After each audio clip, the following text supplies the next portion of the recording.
ba ba ba ba ba ba ba ba ba ba ba ba ba ba ba ba. Hello, everybody. How is it going today? All my beautiful, beautiful people. Ooh, there's like a pink glow on my face. I guess that's my background. I don't have YouTube up yet. Oops. How's everybody doing? Okay, Spotify's good. That was some lovely Zelda remixes by Amy Waters over on Spotify. They do fantastic work, so check them out if you haven't checked them out before. Oh my goodness, YouTube chat popping off, Twitch chat popping off. Hello, everybody. I guess I have dark mode on YouTube. That's not going to change my lighting. Oh, well, that's fine. What is up? Sora, I guess. Thank you very much for resubscribing over on Twitch for 7 months. I can actually make a Josh stream. Let's go. Thank you very much, Sora. I'm glad you can make the stream. A Cobra, I saw you bursting in early with all the lovely Goron titties. We love to see it. That thumbnail, are we doing Mario Sunshine today? Well, honestly, probably. We'll probably get to it. We're definitely do it. So we have Mario Galaxy to do. That was what I was going to start with. So we're probably going to do the Mario Galaxy trilogy, some one-offs, and then we might get around to Mario Sunshine. But we'll definitely be getting through Galaxy at least today. That's what I want to start with. Because, yeah, actually, I guess I'll pop that up right quick. Show our progress in the Rewatch project. I wasn't intending this to be like a year-long celebration of 10 years of 64 Things Wrong, but it's looking like that might be the case. I didn't realize how many goddamn episodes I made of this show. Yuki, thank you very much. That was a cool new alert. I didn't know about that. Thank you very much for gifting a sub to the community, going to Approximate Hero, who has now been subbed for 35 months. So thank you very much for the gift sub, Yuki, and thank you very much for the 35 months, Approximate Hero. That is super appreciated. Yeah, look how many... So the green, or because it's green and it says watched, those are the ones we've watched. But yeah, all the red ones we still got to do. So a whole lot of videos left to cover. Whoops. My dad and I went to see the new Teenage Mutant Ninja Turtles movie. It's really good. It is really good. I really enjoyed Mutant Mayhem. You know what? I think I'm a big ol' Seth Rogen stan. I don't think the dude can kind of... Has he done anything bad or any like bad movies lately? I don't think so. I think Seth Rogen's on a pretty good streak right now. He's doing a lot of good shit.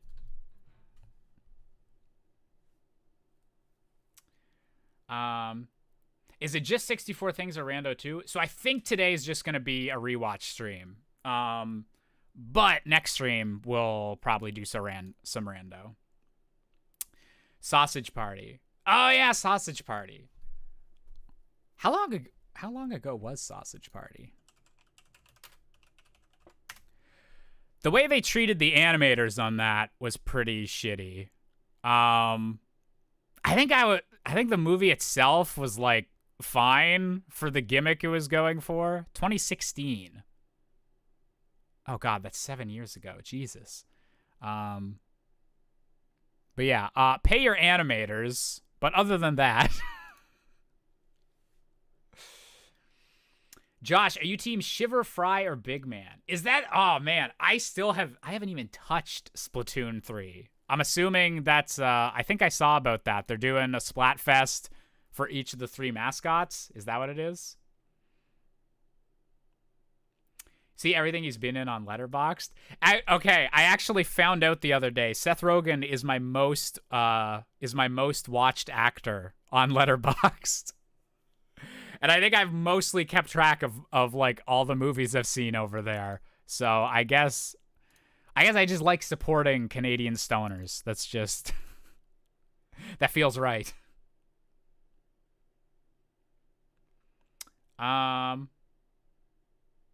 Quite jealous of your Omnimon mech. Oh my god. So for those of you who didn't see it. Okay, so Armored Core 6 came out. And I was thinking of holding off on it, but then my self-control wasn't all that great. So I got Armored Core 6, which is the big new robot game from the people that make Dark Souls. And Armored Core was like their big franchise before Dark Souls kind of like really became a hit and like pushed them major into the mainstream. But they came back and they made a new game in the Armored Core series, which I'd never played before, but I kept hearing really good things about it. And then I got the game and I realized just how in-depth all of the paint jobs were. And so I had to make Omnimon. My Digimon loving heart had to. Gurman really pushed for it.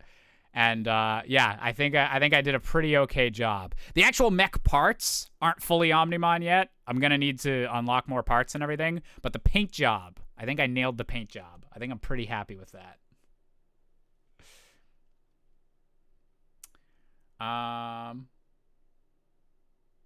Okay, what else did? Yeah, what big stuff have I missed? I think it's been a couple weeks since the last stream. So is there any big gaming news or anything that we haven't gotten to give my take on before we hop into the videos? Because I see one in the chat already. Did you hear Martinet is stepping down as the voice actor for Mario, Luigi, Wario, and Waluigi? How am I taking it? 100% the end of an era. Like it's very much a big deal. I'm happy that he appears to be like exiting the role on his own terms and that he seems to like he's basically getting a job from Nintendo that I saw someone simplify it down on Twitter that since he's the Mario voice ambassador basically means he can go to conventions and keep doing the voice and not get sued by Nintendo. But in actuality, I think I'm glad that he seems to be ending like his him voicing the role on his own terms, that he seems to still be affiliated with Nintendo and will hopefully be involved in whoever they cast next. I know I thought it was conspiracy theories. There was some YouTubers going on Twitter whenever the first Mario Bros. Wonder trailers came out. And they were like, I think this is a different person. I think they replaced Charles. And at the time, I was like, all right, y'all are on some conspiracy stuff. He probably just sounds a bit different because he's older now. But no, apparently Super Mario Bros. Wonder is going to be the first game without Charles Martinet. So yeah, it is. It's very sad, very much like end of an era type thing. He's been doing the role for nearly 30 years.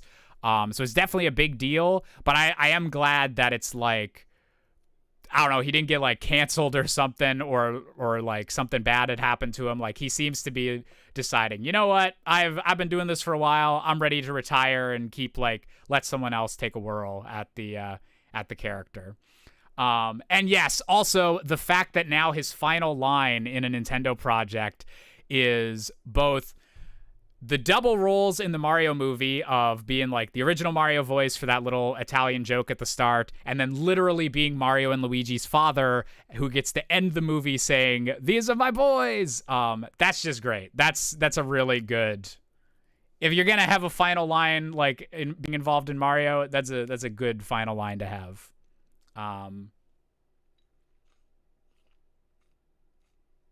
So yeah, very, very sad, but I'm glad that it's not like, I don't know, voice actors getting replaced lately has always been like for bad reasons. So it's kind of good for like an older dude to just be like, you know what, I'm good. I'm still gonna get paid by Nintendo and everything, but I think it's time for me to like wrap it up. So I think it's better than a lot of the voice actor replacements I feel we've had in nerd culture lately.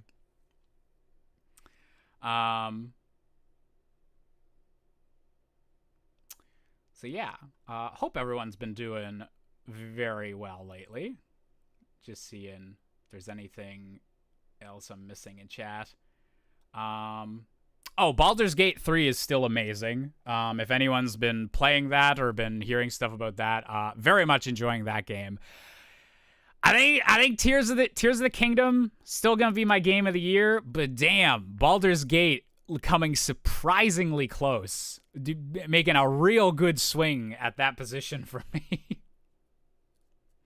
Hey, Brendan. Hello to everyone that's showing up. It's so nice to see all the familiar faces in chat. Oh,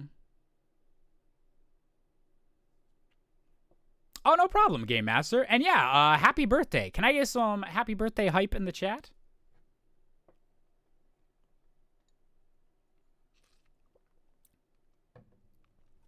Should I get Baldur's Gate 3 or Armored Core? Ooh, that's a tough one. I can't say. Oh, I'll shout that out in just a second, just so I don't forget my train of thought. Yeah, so I've only played like the first few missions of Armored Core, so I'm not like super deep into it yet. But it seems pretty fun. I guess it would depend what genre you're after though, because this is very much like very action heavy. I've heard it's very difficult in Armored Core, so like more of like a hardcore action experience, whereas Baldur's Gate is much more if you have experience with Dungeons and Dragons, turn-based RPGs or like tactical RPGs, or just like older BioWare style games. I think you'd probably enjoy that one more. Yeah, and Baldur's Gate 3 is just very, very good. Thank you, Marmalade, for donating the... Oh my god, I always forget what currency this is. Let me Google it. Euro, thank you for the €1 super chat. That is very appreciated, Marmalade. Thank you for supporting the show over on YouTube.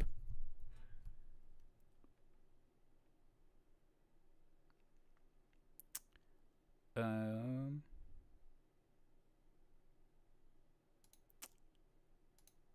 nope, don't want to click that. So yeah, I guess we'll just hop right into the 64 things wrong in just a second.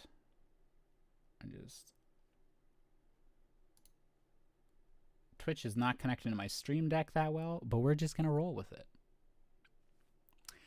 Asterion becoming on my TikTok feed lately, but I'm more than happy with it. Man, I'm not usually... There's a certain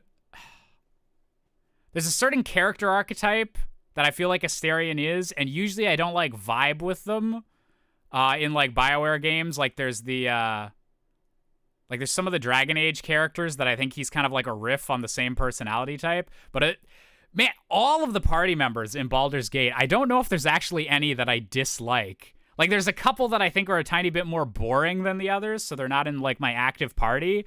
But there's none of them where I'm like, oh, this fucker again or anything.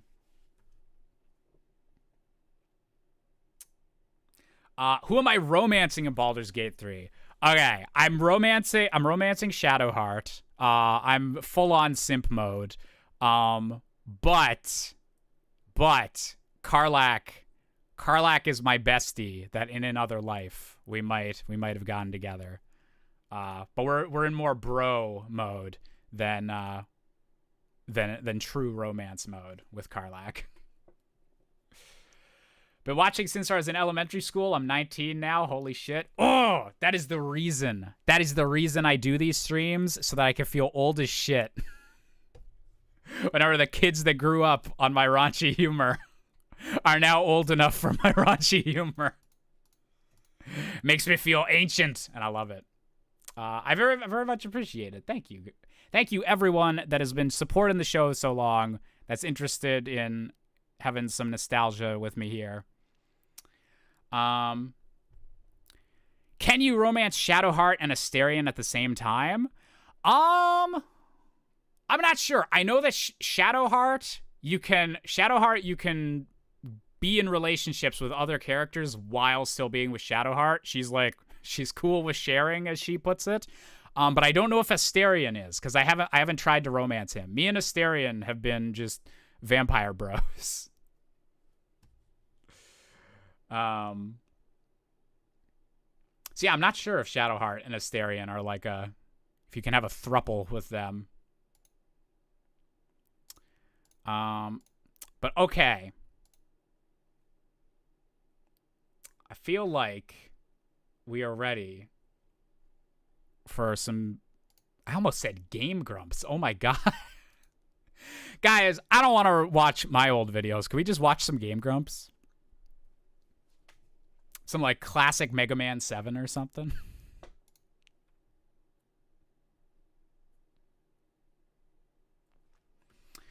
How often do you get told I've been around since the Ocarina of Time series? Because I have, about to start college. Damn, make me feel very old. Since Ocarina of Time's a bit rarer, most people kind of found me like a couple years after that. But if you're one of the OGs, I very appreciate it. What 64 Things Wrong series are you the proudest of? I'm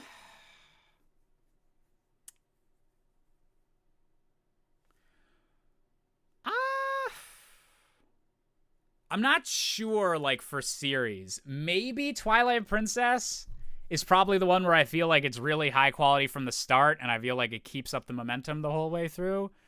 So it might be Twilight Princess for overall series. I really like the just covering, like, a full Zelda game, and, like, kind of that odyssey through, like, several months worth of videos. Pull an XQC and watch other streamers without commentary. Oh, yeah, I should just not say anything this stream for the proper... the proper streaming reaction meta. Okay, so this is 64 Things Wrong with Super Mario Galaxy. This came out 7 years ago. Oh, wait a minute.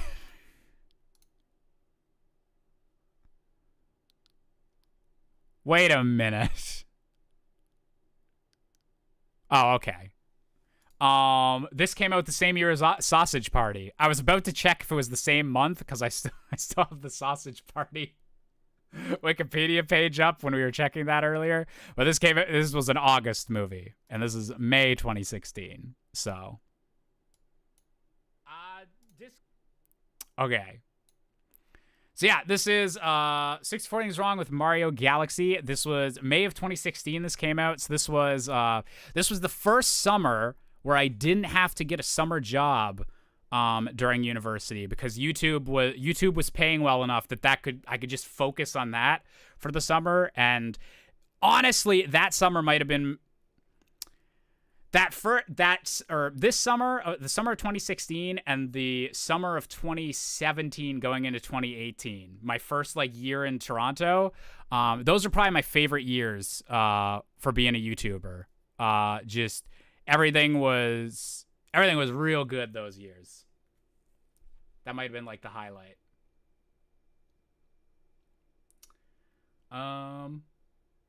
Audio can be upped a little bit. Oh, I didn't even have my YouTube audio maxed.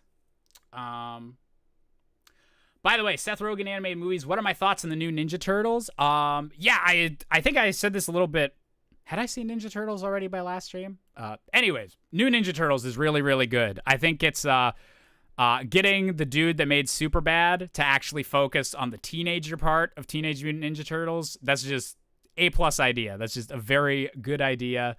It's a fresh new take on everything. I really love the art style. I think they did a really, really good job with that movie.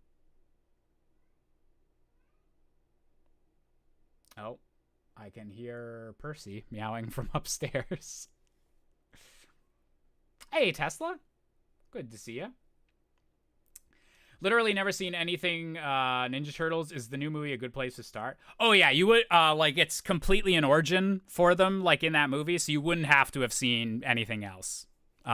There's, like, some references, and they do a good job of, like homages and, like, being respectful to, like, all the original source material, but it very much, like, stands on its own as its own, like, new thing.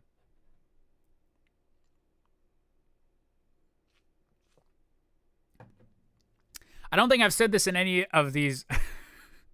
I don't think I've said this in any of these streams, but I commend you for willingly listening to your own recorded voice. Okay. It used to bug the shit out of me. Used to be absolutely awful. Like the first like, not even like 6 months. It broke through for me pretty quickly. But the first few months of doing YouTube, there was a Let's Play channel I was on before I even started Really Freaking Clever, and I hated listening back to episodes of that because it was like, oh god, that's how my voice sounds like.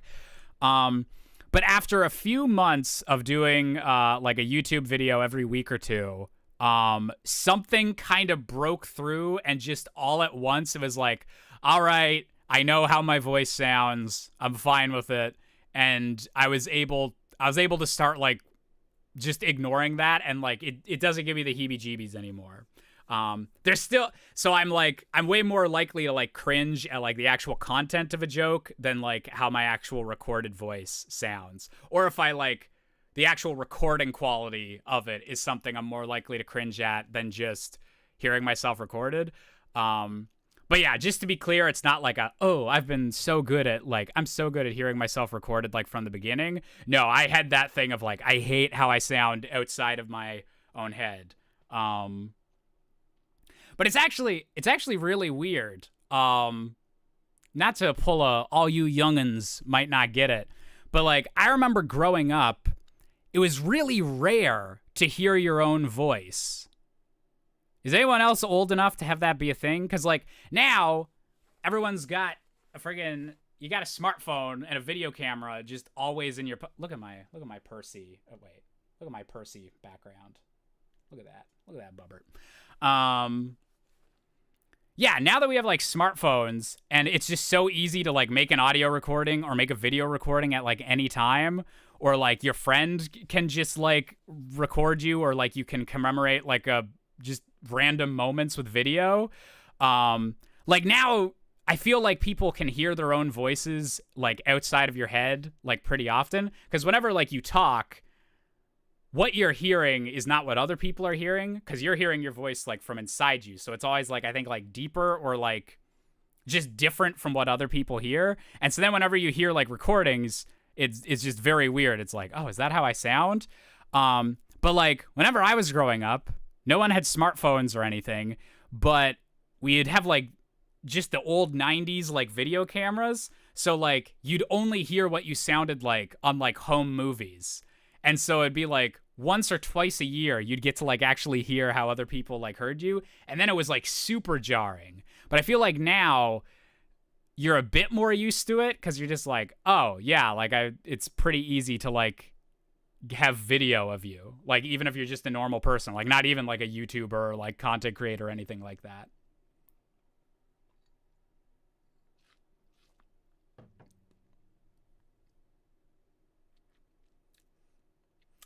In Mutant Mayhem, I love that the turtles are believable teenagers, even if it came at the cost of Donnie being an Attack on Titan fan.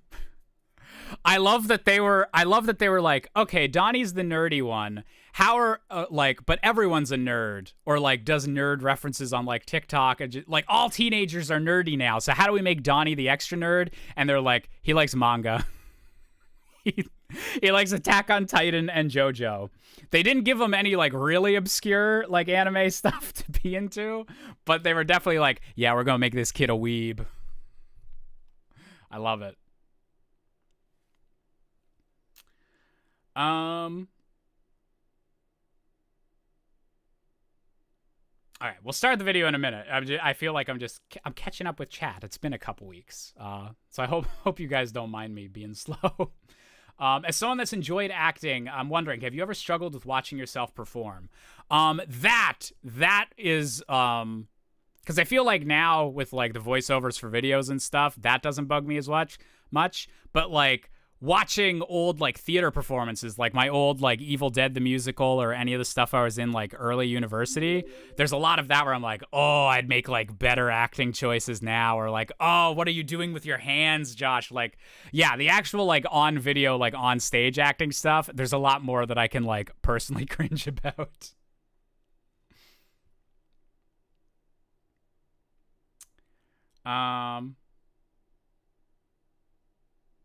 Okay.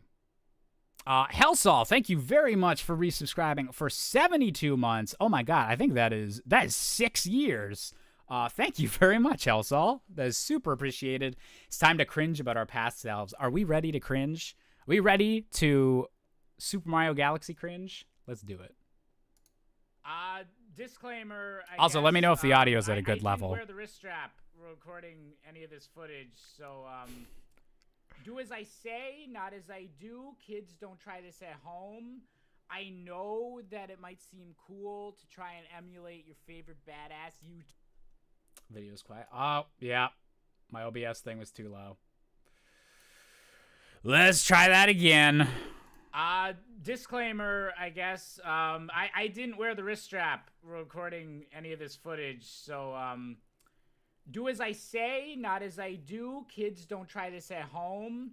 I know that it might seem cool to try and emulate your favorite badass YouTuber, Josh. You know, I get it. I understand. But, yeah, stay safe, kids. Let's make fun of video games now.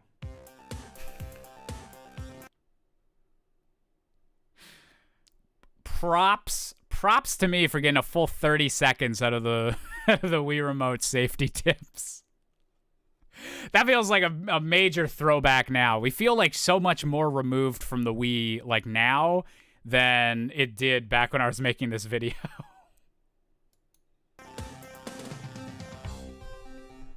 Welcome to Super Mario Galaxy, brought to you by PTSD at the site of what your Miis used to look like in 2007. Alright, let's be fair. That's like 16 years ago now. Oh god. I wonder if that me is still the one on my original Mario Galaxy save. Here, this dude's got pretty impressive karate skills to take out both a vase and his significant other, all in one blow. Every 100 years, a comet appears in the skies above the Mushroom Kingdom. Man, it must be following the same release cycle as the Metroid series. Damn, this toad. I love when a joke ages poorly, but like for good reasons. Oh,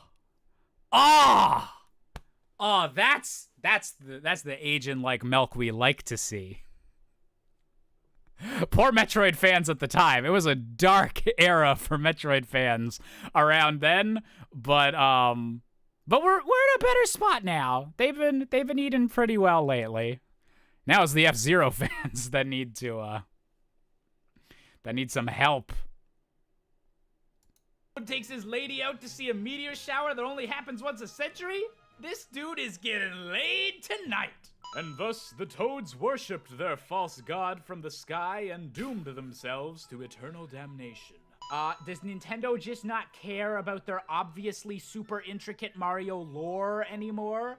Canonically, Princess Peach has terrible handwriting. Also, this village should be a racetrack. Seriously, all these Toads should be getting Grand Theft Auto right about now. Oh no, nostalgia for Super Mario Bros. 3 is attacking. Oh, it's just you. Man, Bowser lost weight since Sunshine. Nintendo's approach to explaining how Mario... I guess the last few times I've like seen Mario Galaxy footage has always been like the HD release, like the Switch one. I'm just realizing, oh yeah, this is not HD. I had to get my friggin' component cables into a capture card and everything to record this. Mario can breathe in outer space is the same approach I use when accidentally swiping right on Tinder. Ignore it. Also, Nintendo stole the very concept of outer space from the Star Wars prequels. They invented space, so that's just automatically a lazy move on your guys' part. Damn. Nintendo created the Game Grumps. So does the Mario franchise take place in some weird universe where planets aren't flat? Ha! As if. Oh. Good. I feel like there's too many crazy people with the flat earth stuff now. I don't know. I feel like I was making fun of a very niche group with that one, and now it's like, man. Too many people are probably like based and flat-pilled if they watch this video now. Yeah, that one didn't age like poorly, just aged weird. Good. The Space Bunny's actually a living star. I usually eat you guys, you know. Oh, hey, Princess Peach. Bowser just made you change dresses and slightly alter your hairstyle? Oh, well, time to go home. Thanks for playing. Just kidding. She's actually Space Jesus. Considering... Last time I did this gag, everyone really wanted 64 things wrong with my sex life. What is wrong with you people? Also add space for rent. Good bits, Josh. Good bits. Although, I'm going to call myself out because this is part of the reason I stopped using this font. There's not a question mark with this font. That's just like, I guess I just didn't catch that. That's like a Arial like question mark at the end of this. We still want that, Jish. just coming back. That'll be the 64 things wrong that gets over 100K views again. Is the sex life episode. Just kidding, she's actually Space Jesus. Considering both this game and my starting of puberty happened in the same year, 2007 was killer on my wrists. So obviously, by using suspension of disbelief to get us to accept that planets are actually spherical in nature, Nintendo had to come up with an ingenious mechanic of a black hole deep within the broken planet's core to suck Mario in like a pit in the older games. The secret on how to make these black holes suck so much? Nintendo, you sly bastards. Oh yeah, we got our first grand... I hated Sonic so much during this era.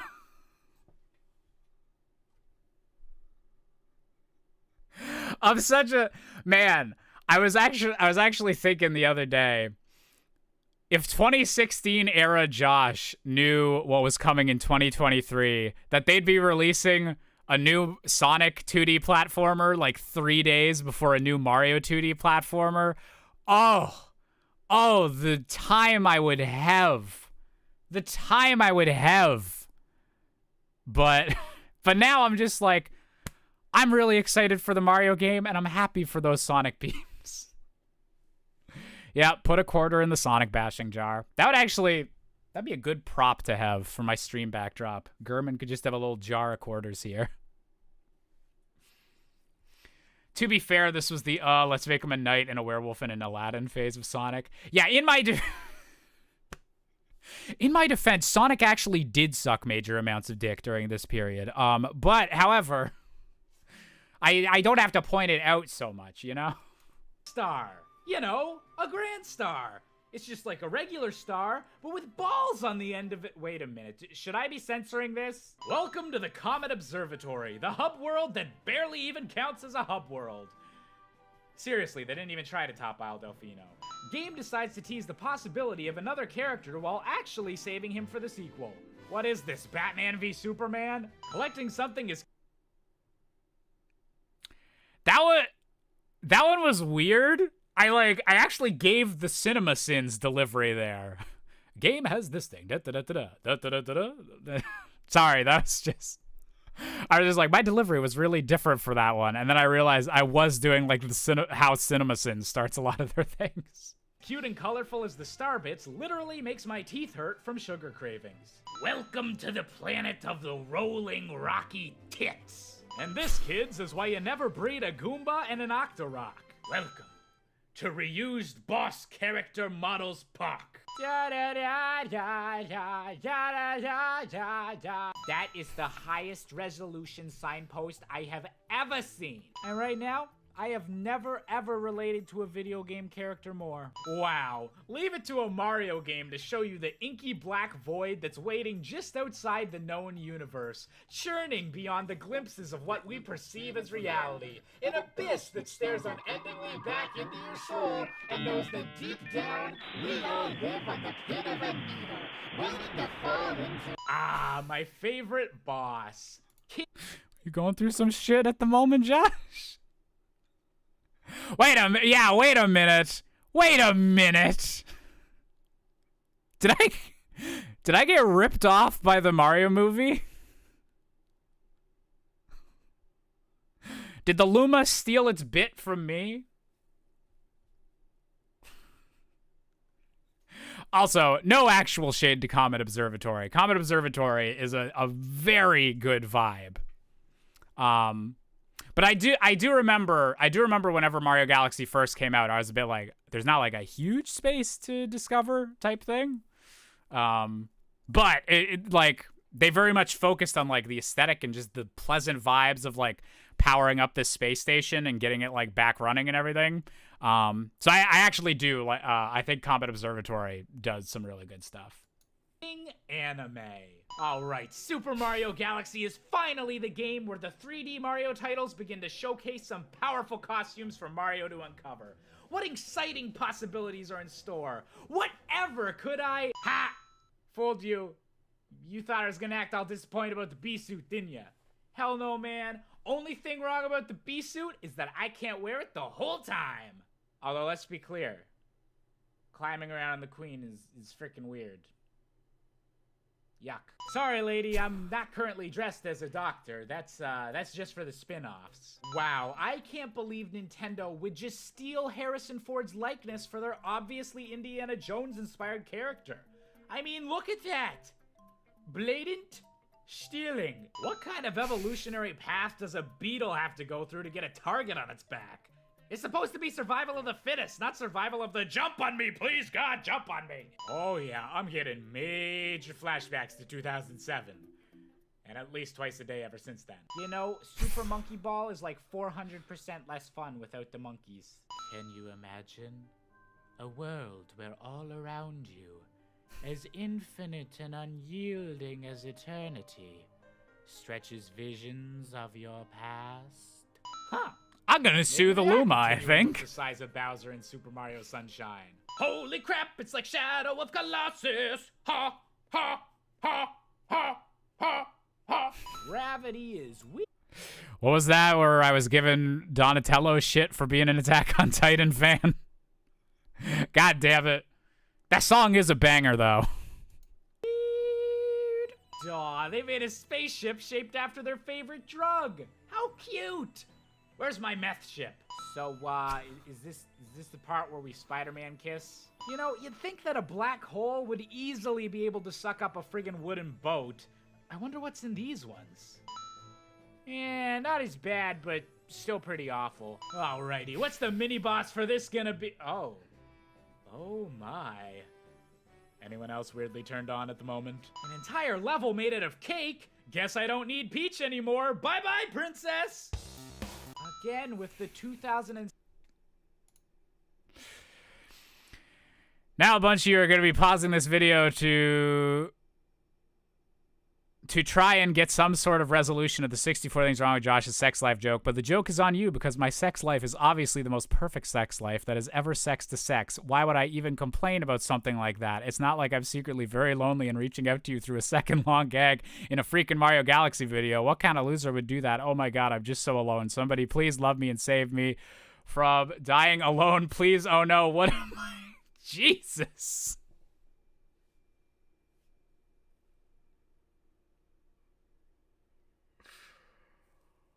Wow, I think I was going through it. Again with the 2007 flashbacks and no! Don't do that!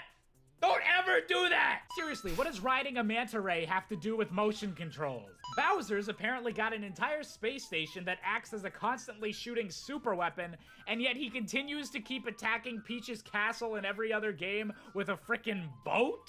Screw literally everything about this minigame. Screw motion controls for throwing, screw weird timing on the bomb explosions, and screw this guy! Alright, time to personally attack one of Bowser's Grand Stars. The going may get tough, but nothing will distract me from— Oh my god, they brought back Bowser in the Dark World's music. Oh my god, I love this song. Oh my god, I lost my hand-holding virginity to this back in 8th grade with Sandra Bullock, and oh— Flood, you traitorous— Is that a reference to something? I lost my hand-holding virginity to this song with Sandra Bullock?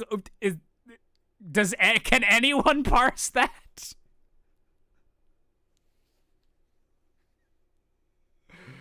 Question, is that Sandra Bullock joke true? Unfortunately I've never met Sandra Bullock. She seems like a lovely actress. But no actual connection there. I'm just trying to think, like, what was— there's got to be a reason that was the name I went with.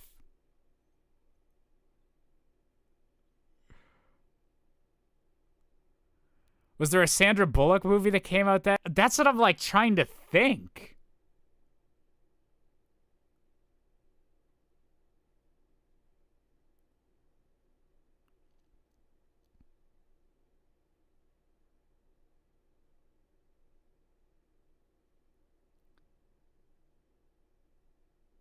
have no idea what that could be referencing. I'm so confused.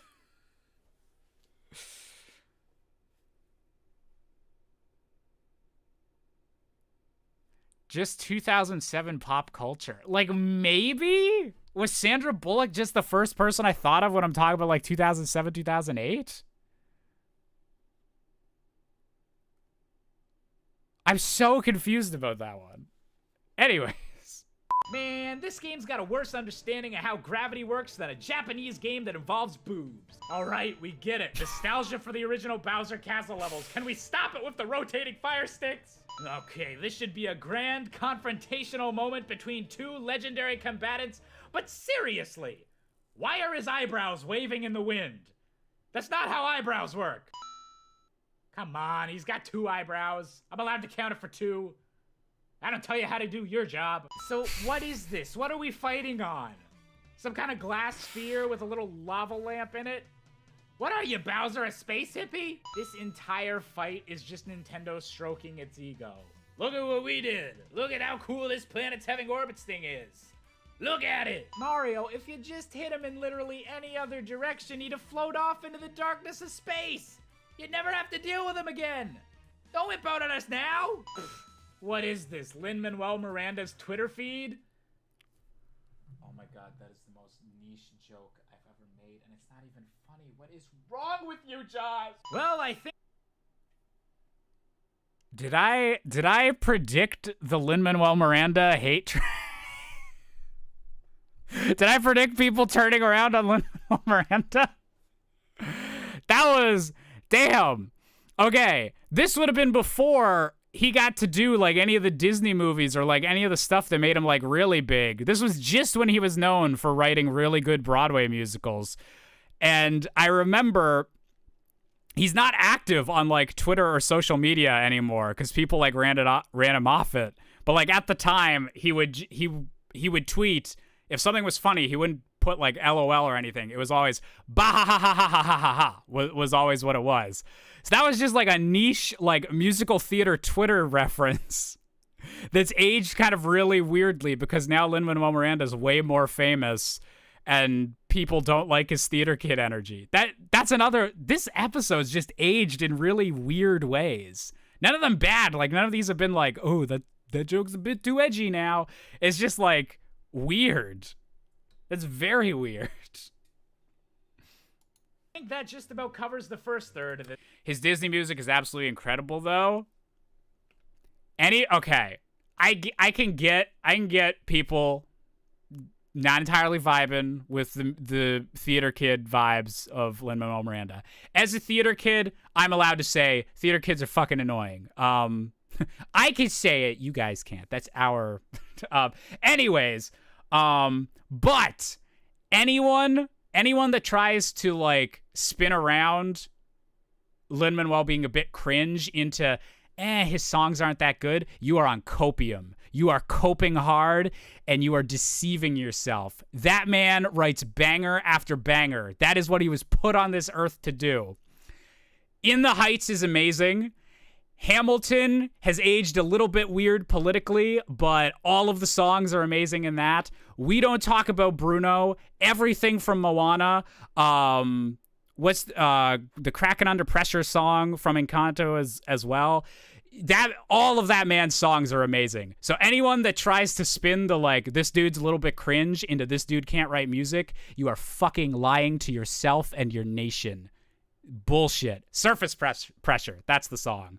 Lin-Manuel Miranda is a crazy, amazing, like, songwriter and everything. So I will take no songwriting slander of that. If you don't personally like those songs, to be fair, like, that's totally fine. But anyone coming for him as a songwriter, that's some grade A copium. Oh, thank you, Cobra, for. I got one of those little things like, oh, first time viewer in the chat. I was like, oh, new viewer, yay. But then it was just a bot, so that's less clapworthy.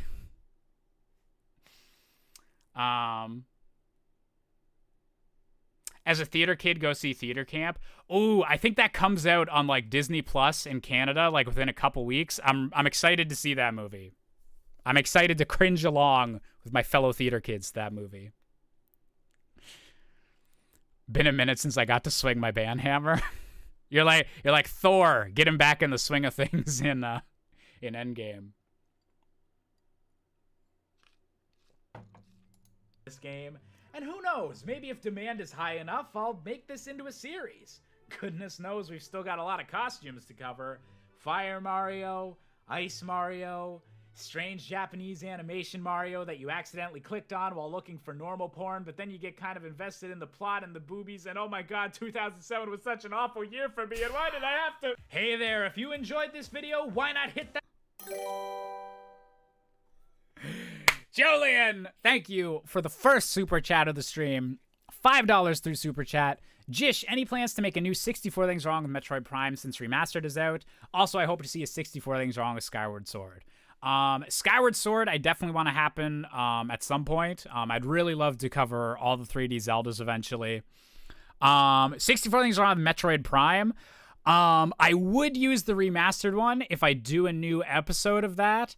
Potentially when Prime 4 comes out, I could see myself going in that direction. What's probably the most likely, if they drop like a Metroid Prime 2 remaster, that would be good for an episode. Just because it's been so long since the first game that doing a part 2 to it might be weird. But doing one on Metroid Prime 2, I could see myself doing. Theme of this episode. What I liked about that vid is the majority of the jokes had callbacks to previous jokes. This actually, I like giving behind the scenes stuff, but I always feel weird if I go like too in depth on the like joke structure things, because it feels like I'm just like patting myself on the back. But since someone else said it, I will add to your back pat. I think this is a good episode for like having those like through lines of like jokes that pop back up. And I think that's what makes like a good 64 Things Wrong episode, in my opinion, or the episodes that I really like, is there's a lot of non sequiturs and jokes that just like are random or go nowhere. But then there's ones that like you think is just a one-off and then they like twist back in and stuff. And that's just kind of like comedy writing, like 101 or like 102, like or slightly advanced comedy writing. But I enjoy doing that stuff. And there's definitely some episodes where it doesn't quite work out, or I can't find that through line. But I think this was like a good one of that whole like, what was I up to in 2007? Oh, well, I was just started jacking off. It's like, I just did that in a dumb voice. But it's a good bit to go through the whole episode. Have you mentioned anything about your album's release date? I have not. Not yet. Although I suppose I did say I was going to announce that today. You know what? Yeah, we'll get this out of the way. And then I'll say it again at the end of the stream. So for those of you who don't know, I have been working on an original album of I don't know what genre to classify it. Classic rock styled new rock. An album of new classic rock. Is a project that I've been working on for over a year now, and we are finally getting close to being able to release it. So that's why there hasn't been as many streams the last couple months, is because all of my time has been kind of taken up either my regular job or working on this album anytime that I'm not there. And we are getting into the end game. The back half of September and the first half of October is whenever we're getting into the studio for the last little bit of overdubs and the final little bit of recording, and then it's just going to be the mixing and mastering and everything. But I think we are finally at the point where I can announce that the tentative date that the album will be coming out,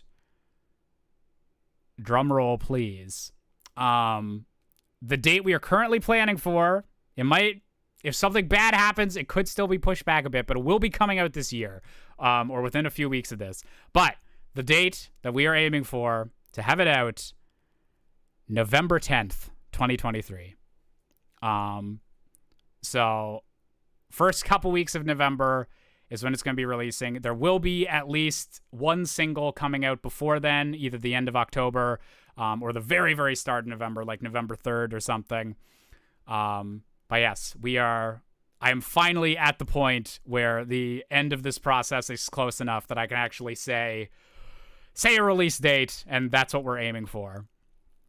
Not even a week after my birthday. Ooh, well, in a belated birthday gift. It's a few weeks after my birthday, actually. So yeah, I'm very excited for it to come out. It's gonna have 8 songs on it. All of them are originals written by me. Very, very excited. I've had a lot of fun writing everything, recording everything, figuring everything out. Yeah, I'm very, very excited to finally have this out in front of people. I'm going to be such a sellout hoe with reminding people that it's out. So you guys are going to be sick of hearing about this project by the time it's been out. But I'm just very excited to finally have people actually be able to hear it. And pretty soon I should be able to start teasing you guys with like some preview tracks and everything. So very excited for that.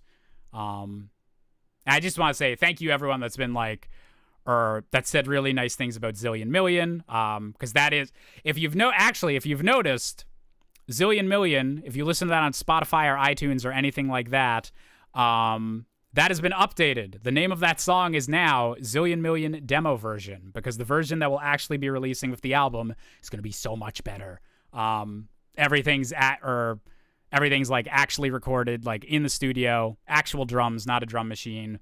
I'm very, very excited for everyone to hear it. But yeah, I just wanted to say thank you to everyone that's been like really supportive of the music I put out so far, which is basically just Zillion Million for my originals, but also if you've enjoyed my musical parodies and stuff over the years. Just people being really kind about those has been really good for me, really inspiring to keep going. You did hear November 10th, Yuki. I'm very, very excited. And so yeah, just thank you guys for being so supportive, and I hope you all enjoy once it's actually out here. How dare you release it in No Nut November? I'm testing all of you. That's the true reason for the November release. Okay, actually though, all right.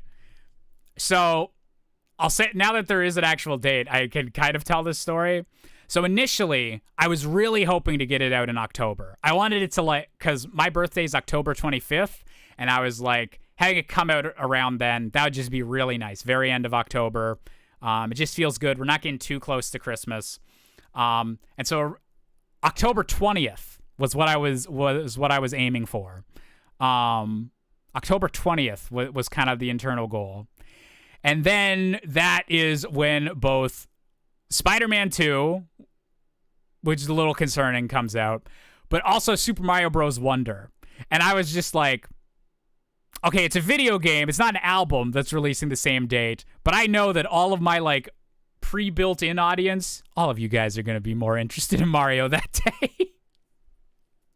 So I was like, I should just not try and compete with Mario, or like, I should just hold off. I'll hold off a week. It'll be October 27th. That's when I'll release it. I was like, that's fine. That's fine. October 27th will be good. And then Taylor Swift, my arch nemesis, obviously did this just to spite me. Taylor Swift is releasing the Taylor's version of her album 1989 on October 27th. And I was like, fuck. All of my friends from university are not going to care about any music that I put out that day, because they're all going to be listening to Taylor Swift. So I was like, okay, we'll delay it another week. So now it's looking like November 3rd for the single and November 10th for the actual album. So I was like, I know that this is a first release. I'm not actually competing with any of these people, but I just don't want the extra distractions of a big Mario thing and a big Taylor Swift thing coming out the same day as this project that I've been really looking forward to getting out. So I'm very, very excited to get this out. Will it just be Spotify, or will it be on any other platforms or physical? So it'll be on like every digital platform that that you can get music from. So Spotify, Apple Music, Amazon Music, basically any streaming service, I think it just automatically goes to with the distributor we're using. Yeah, if any digital music, you'll be able to get it. When it comes to physical, I'm going to have to look into some stuff, but if people really want CDs or like vinyl or anything, I'm going to find a way. DistroKid's what we're using. So CDs, if enough people ask for them, I might do a bulk order thing, or if there's just a couple people that like really, really want a CD, I might make up like just some custom and like mail them to people. So yeah, the physical media stuff I'm still figuring out. It'll probably be like an after the digital release thing, just to make sure it's not a thing where I buy like 1,000 CDs and then no one wants those. Yeah,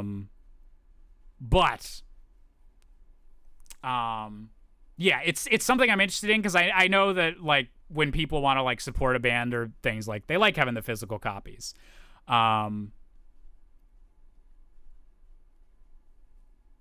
Sure to upload the album really early, especially if there are any cover songs. There's no cover songs, but yes, we're definitely going to have a few weeks to make sure that everything comes out at like the same time. They all have time to process on the storefronts, and that there's another reason to get it up super early. Will it be listenable on phonograph? We'll get the real old-fashioned vinyls ready.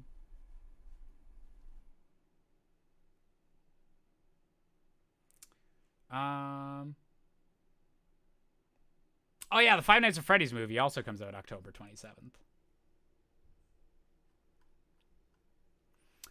But yeah, so we're gonna wait. Is there a post credits on this? Wait a minute.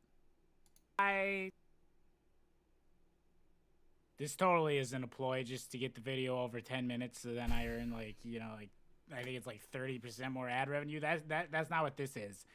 That'd be ridiculous. Why would you accuse me? Are we over 10 minutes? Okay, goodbye. Hello, everybody, and welcome back. Why did that skip from part 1 to finale? What? Why did that autoplay? Excuse me. That is not the order of how this works.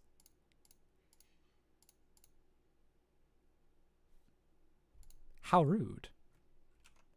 All right, let me just update our thingy here. It is August 26th.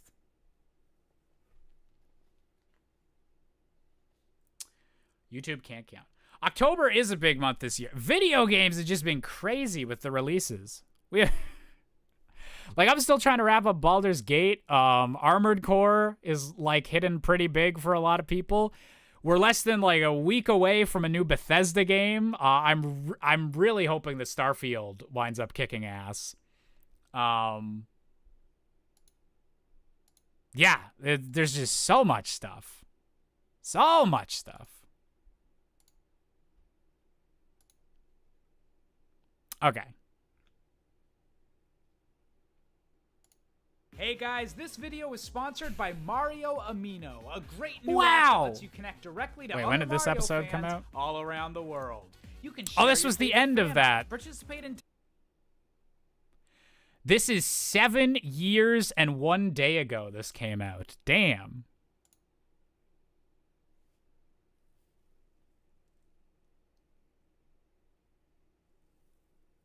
Amino, yeah, this is a relic. Oh, the old selfie.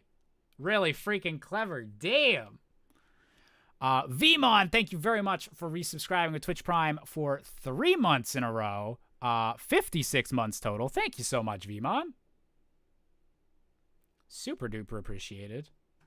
Okay, let's just skip through the Amino. Let's continue teasing the hell out of it, shall we?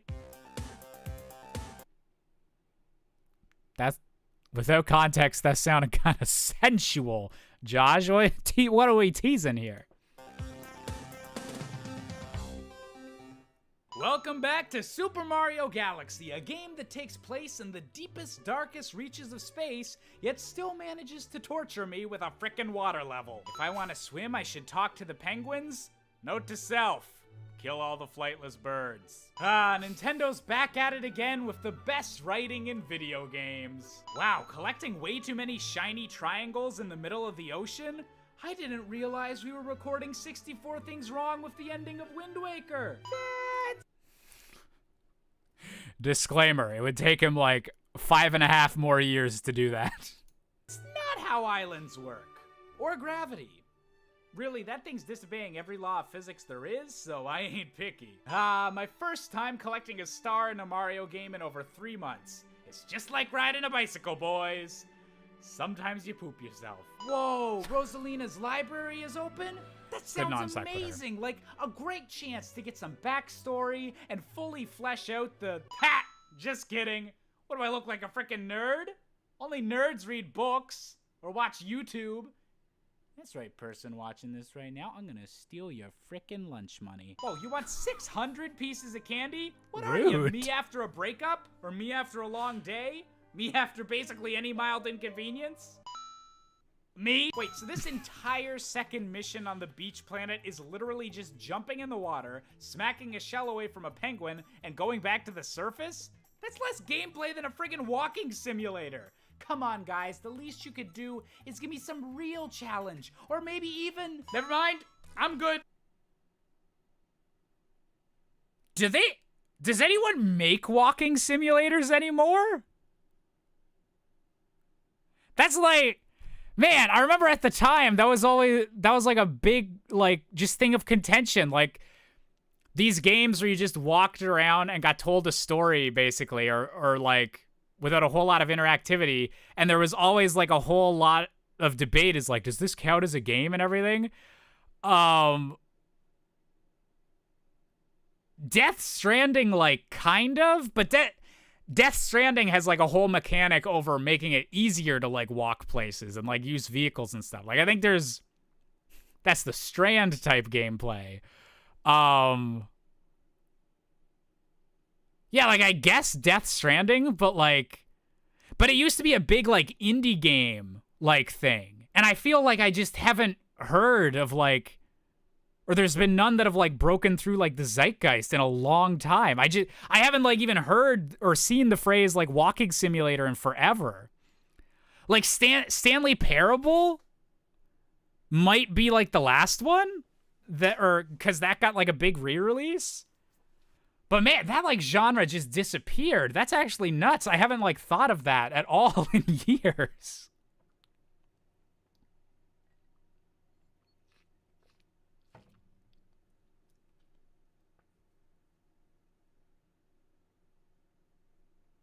Man, that's nuts. That's really nuts. I just haven't thought of that at all in so long. What the f does this have to do with a water level? I know I just got done complaining about water levels in general, but come on! You know, this level is probably some sort of deep, personal, and soul-touching metaphor for the way we travel through life, but I don't want to overthink it. Because, you know, when have I ever overthought something? Wow, we finally found Earth. I guess Trump won. Oh boy. I knew that one was coming. My worst aged joke ever. Ever.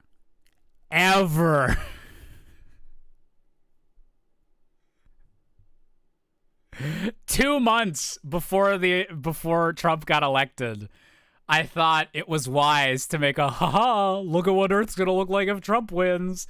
Because it felt impossible at the time. Just felt pure impossible. No way that would happen. That was the whole point of the joke, was that's so ridiculous. Oh, God.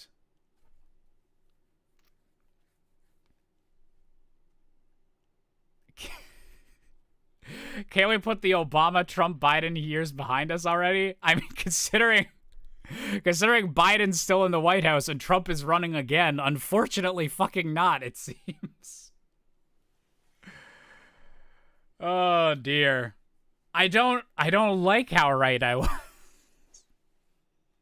Boy, it's everyone's favorite part of Mario Galaxy. The please don't forget we're actually on the Wii minigames. You know, actually, this mechanic isn't all that bad. This is actually a dope-ass level. Cool. I just don't know what to call it. I mean, duh, you're blowing a lot, and it does require a lot of concentration and effort, almost like a job. So I guess we'd have to say that this level is giving me a pretty nice wind work. God, I love a nice deep wind work in the morning. Luigi. God damn it.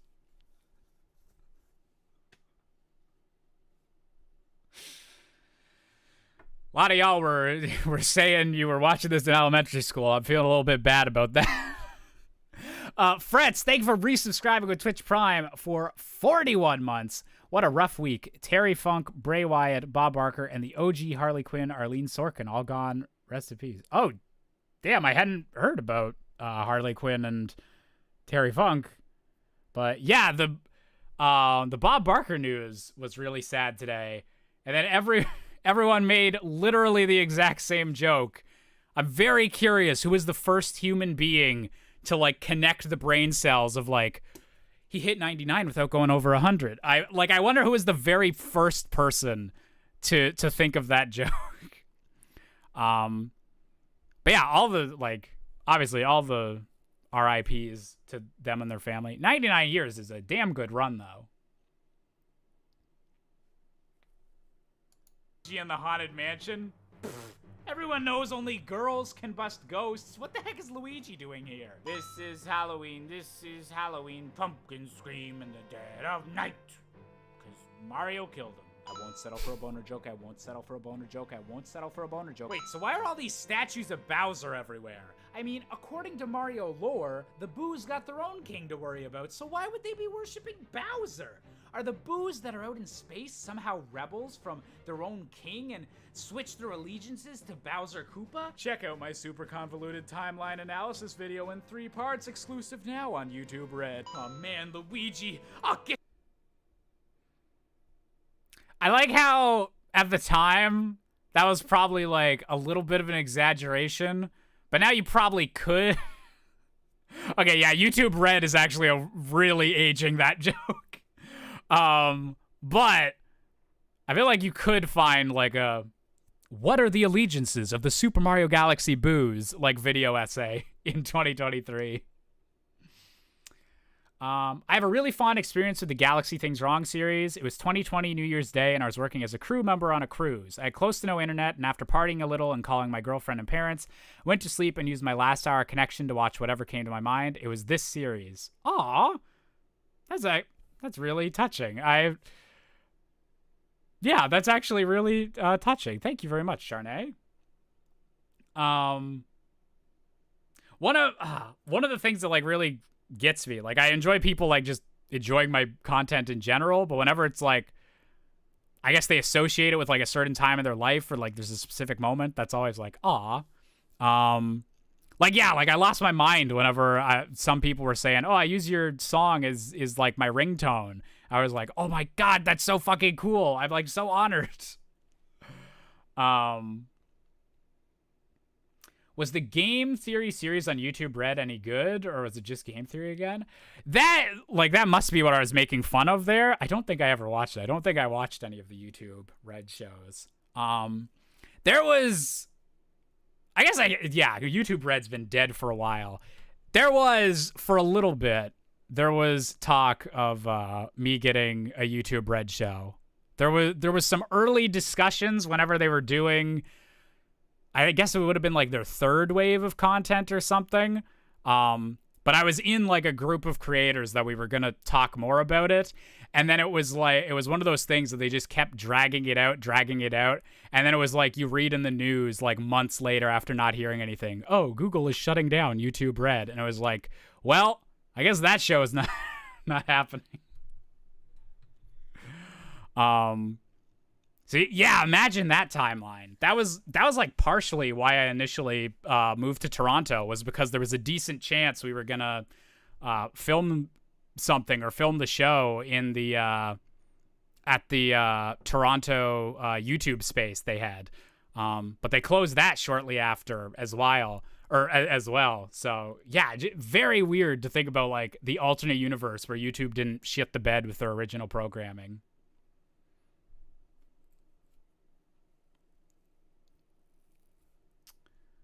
Gone the way of Queeby. Damn. Get you out of Rip. there, no matter what it takes, no matter what the cost. Wait, am I dead?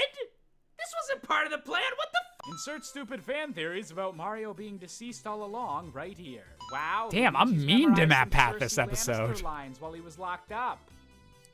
Was that a stretch? Wait, you had a star the whole time? Why didn't you just your way out of there? A very spooky sprint. Listen, Nintendo, I gotta level with you here. I naturally think all forms of physical activity are terrifying. Here, we have a minigame where you're floating through the middle of outer space with motion controls, and it still somehow controls better than any 3D Sonic game. Nintendo, that's just rude. You Quarter for the jar. Off. Obligatory mention the Sonic colors and Sonic Generations were pretty okay, so that the fan base won't just keep bringing it up when I make fun of 3D Sonic. Wait, so if this was spoken dialogue, how would the boo say this? 0 minutes, 58 seconds, and 25 milliseconds, huh? No one talks like that. Gosh dang it, more spam email?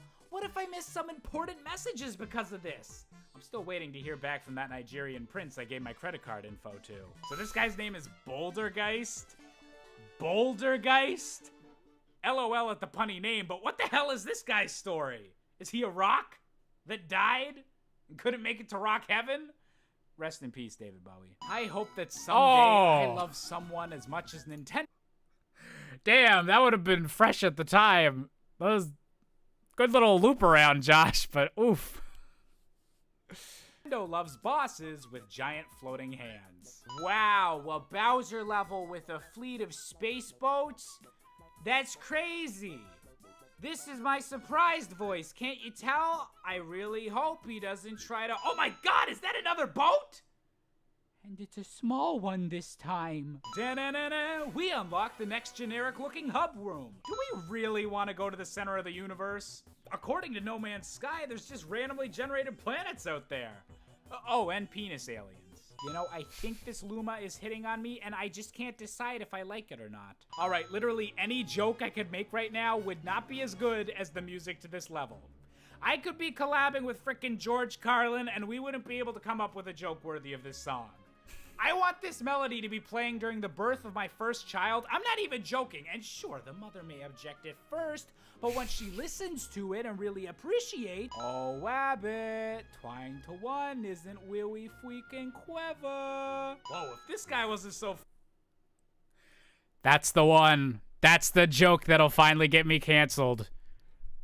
Josh Busker hates speech impediments. That's the one. Fluffy, I'd say he That's an Elmer Fudd joke. It's fine. It's fine. must be some sort of badass. I mean, he's got a freaking blue shell on his head. Thank goodness he's not angry or— Checking my star maps here, and it looks like this galaxy resides in the ripping off Banjo-Tooie Nebula. Wait, Baron Burr? Like a pun on Aaron Burr? Is this a frickin' Hamilton reference in a game from 2007? Oh, I didn't know Italians could be Canadian. Whoa, a new power-up that turns me into Jesus. Game over, folks. Time to see if this thing lets me make wine. Yeah, that's like the ancient like H3H3 like triggered me. God damn. Are you Baron Burr, sir? That depends. Who's that? Ah, yeah, we got that classic nostalgia-fueled Mario power-up that lets us napalm the hell out of some bad guys. Remember, kids, inhumane war crimes only count if you're back on Earth. You know, having segments where you have to specifically aim a fireball, but you have no dedicated aiming feature, and have to activate your fireball by waggling the Wii remote? Probably not Nintendo's brightest moment. Wait, so the only time they actually take advantage of the fire and ice level being the same is on the final mission? What? That'd be like if they made a Suicide Squad movie, heavily featured the Joker in all of the advertisements, and then only had him in the film for like 7 minutes. Wouldn't that be dumb? This is a— Oh, the 2016 references. God damn. Too much 2016. Oops. game where Mario can breathe in outer space and regularly turns into a bee, but this is still the most ridiculous thing I've ever seen. You know, I think Nintendo, just as a company, seriously overestimates how common and or useful wall jumping is. Well, good to know that between this mission and the last, all of the tornadoes grew Banjo-Kazooie style eyeballs. That ain't creepy at all. Oh, so that's how FedEx does interplanetary shipping. I get it now. Holy crap, that would literally be the worst way to die. I really can't think of anything worse than that. I just don't see how an E-rated game could get any more. Thanks for the nightmares, Nintendo. All right, so it's time to take the fight to Bowser, who apparently has a dark matter factory. Literally, the only thing I know about dark matter is that it was supposed to be a big deal in Mass Effect 3, but then they decided to replace it with a crappy ending, and no, I am not over it yet, and man, I knew that time I tried to do a clever challenge video with a sideways TV would come in handy. Okay, I usually consider myself decent at platformers, but I do not want to admit how many times I died at this part. I am a dump. Wait, so Bowser just drops down from the sky? Meaning Mario didn't know he was here, and we just went through all that bullcrap to get to an empty platform? What? Oh no, it's the exact same fight as last time, but with more particle effects on screen. No! Uh-oh, he said master plan in a different text color. Now I know he means business. Man, we're so close to the end of the video, but I just don't have anything else new to show you guys. Oh, and I worked so hard on everything else. Guess the only option I have now is to take a page from this game's comment system. AKA replay everything from before, but with an Instagram filter over the footage and a time limit. Let's go!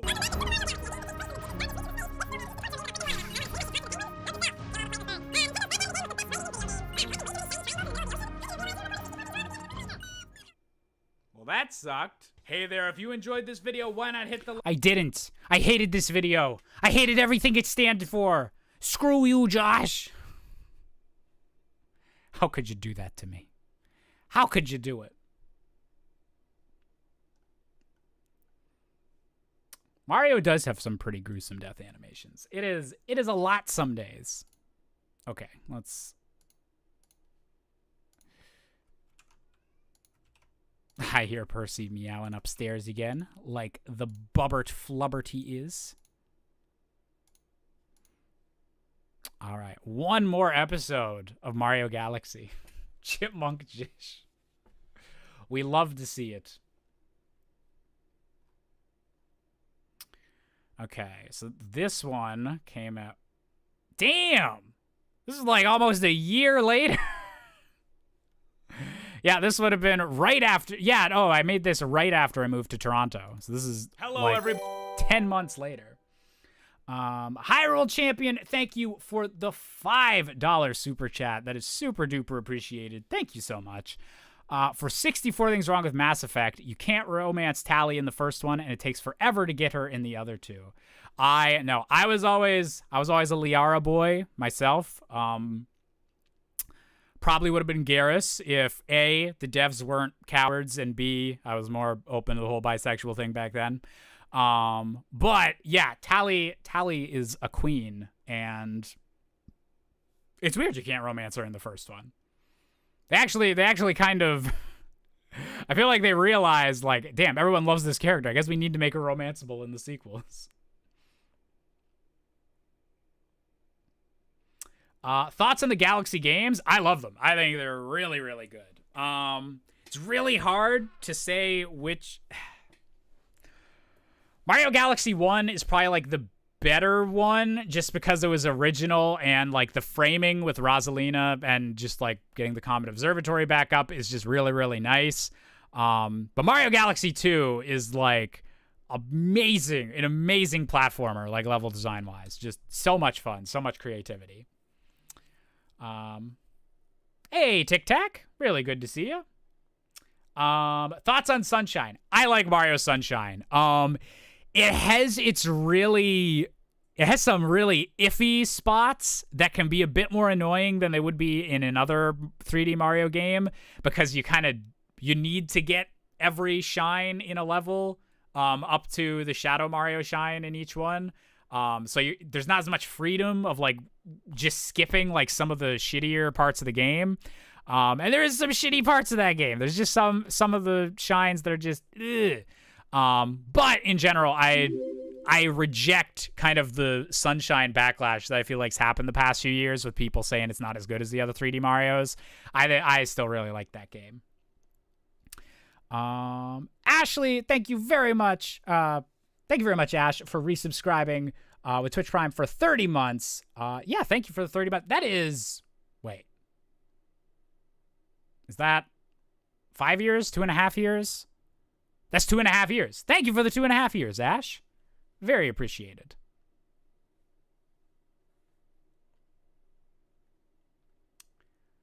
Thoughts on Miyamoto's opinion on story in games? Is that just the fact that he doesn't give a like the story should always be in service of like the gameplay?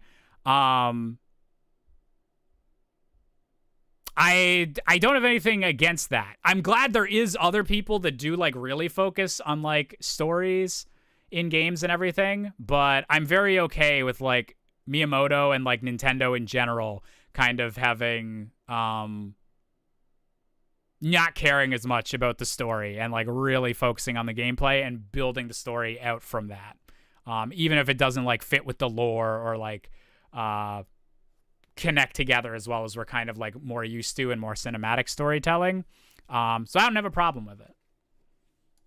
Buddy, and welcome back to 64 Things Wrong with Super Mario Galaxy, where we've reached our final episode. Yep, it's gonna be a good one. Lots of jokes, lots of references to wieners, business as usual, nothing weird to see here at all. You totally didn't notice this was footage from Super Mario Galaxy 2, did you? Did I get anyone with that this time? I guess most of you have probably seen this video already, but that was a fun one.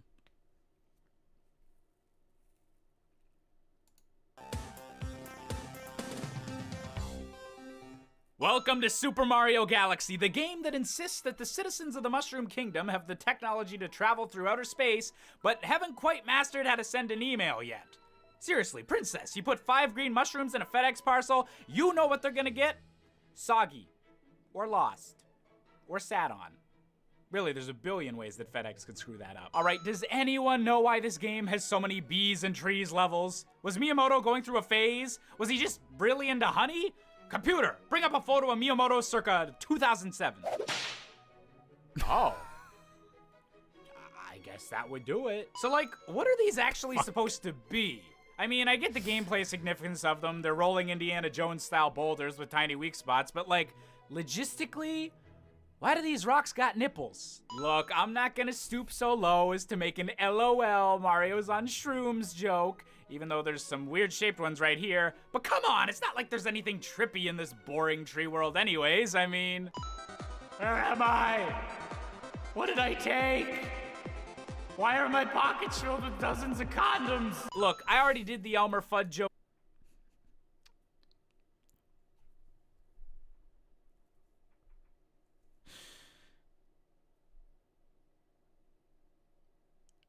I am... Okay, I'm not gonna say whether... I'm not gonna say whether I've had more experiences with mushrooms since this video was recorded. But I'm very amused that 2017 Josh thought that like mushrooms were like a rave party drug. That's just... Oh, you sweet little boy. You sweet naive little man.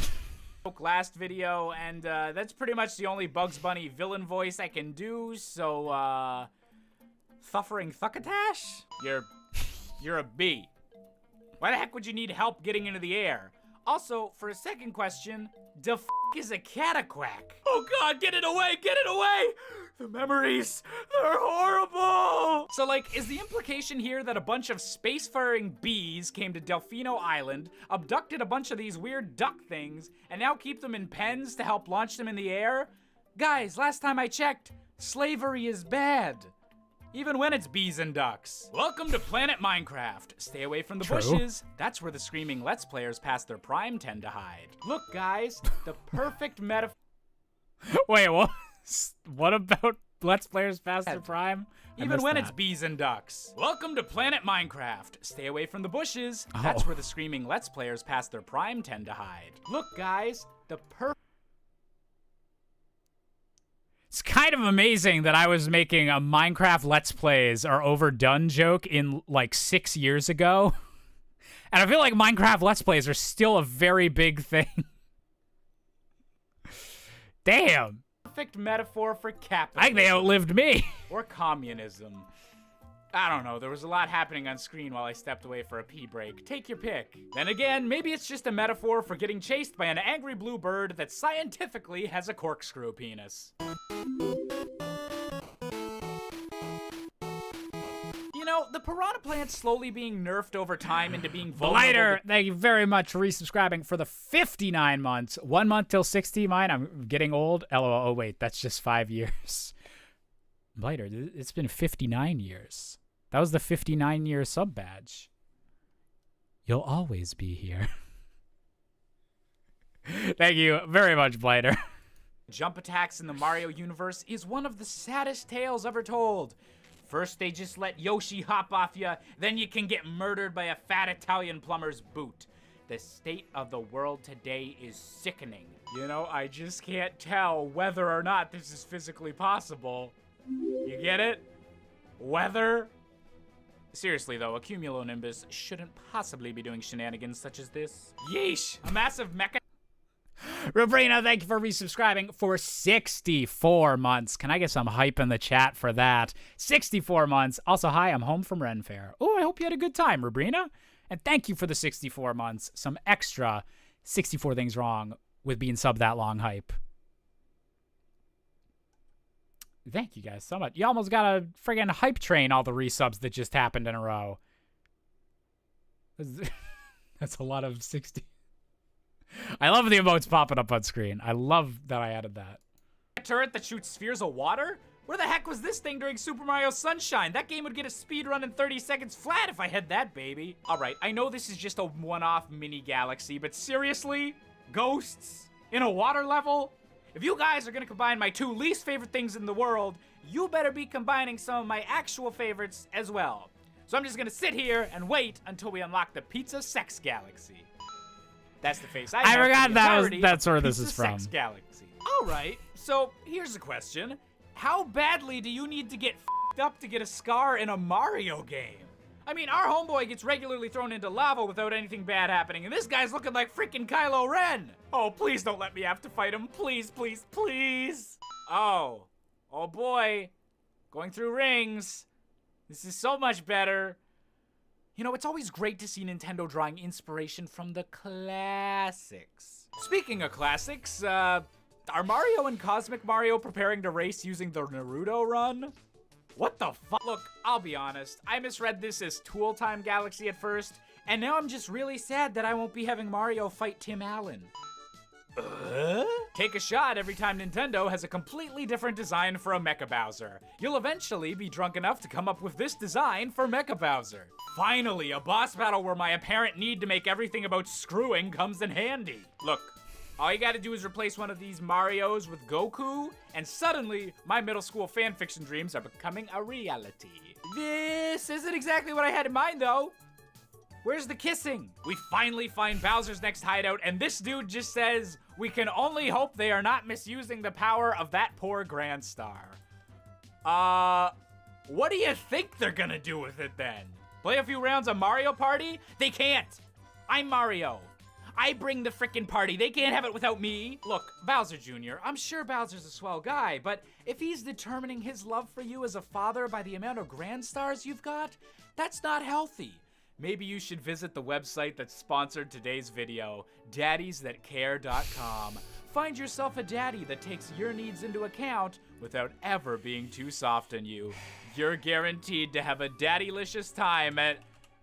Wait. Oh, that is the wrong dad website. Don't click on that link, Bowser Jr. Don't click on... All right, I feel so...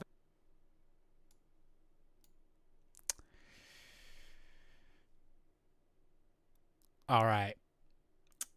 So, if anyone has an extra $2,595 American lying around. I'm just saying, the super chat will go to a good cause.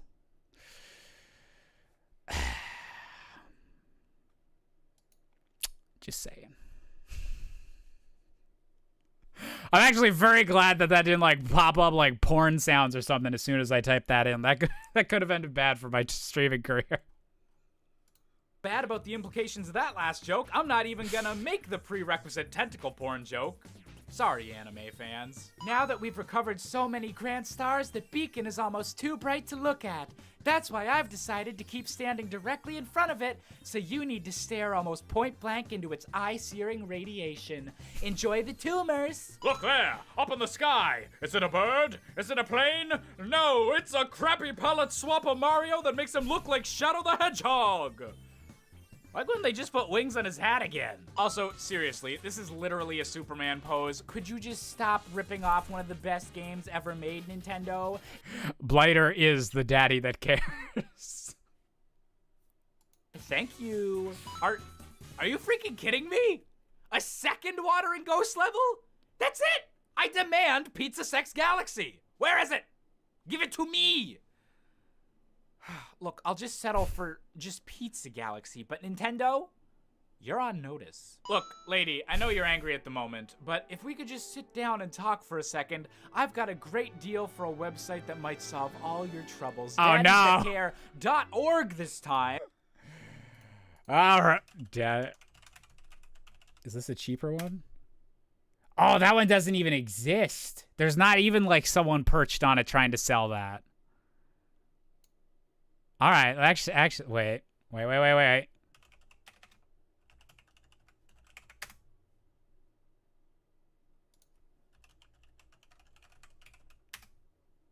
right, let's see. How much can we get this for? Oh, damn. All right, daddy'sthecare.com. That's a lot Canadian. I think that's more than it was listed on the other thing. Oh, we need that. Get that co. Get that app.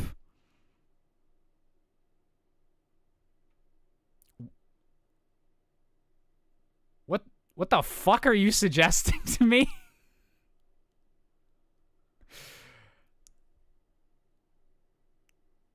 $50.99.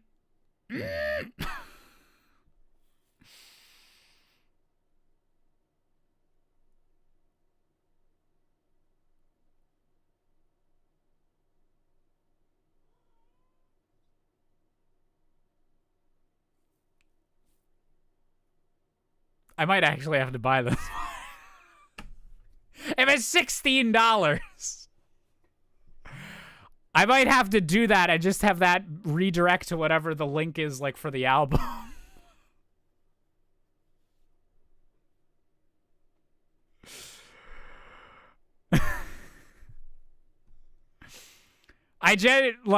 Obviously I'm not gonna pay fucking $3,500 for daddiesthatcare.com.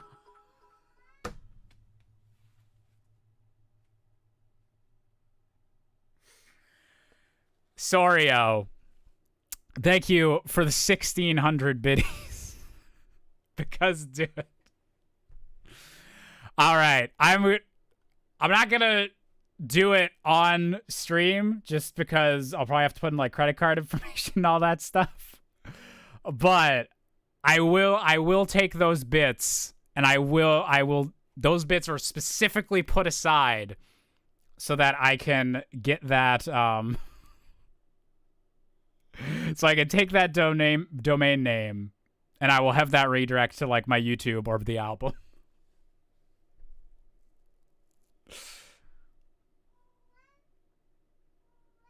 That is very amazing. What's wrong, Bob? Percy's like, I wanted that website. All right, give me a second. We'll have a brief bub break. Could you guys hear that meow? What's up? Where you going?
good boy.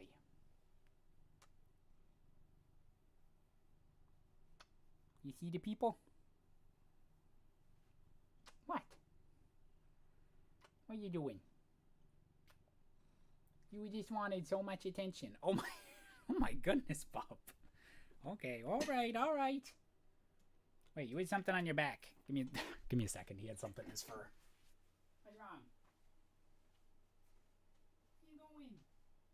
Where you going? What's wrong?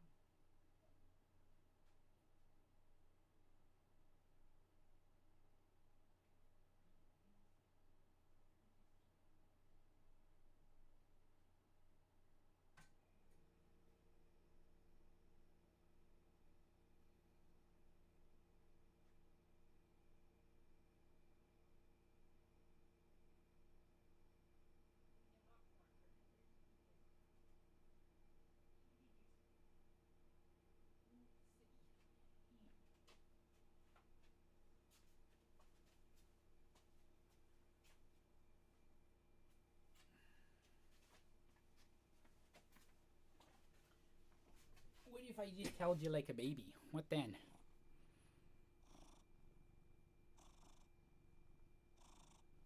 What then? What would you do then?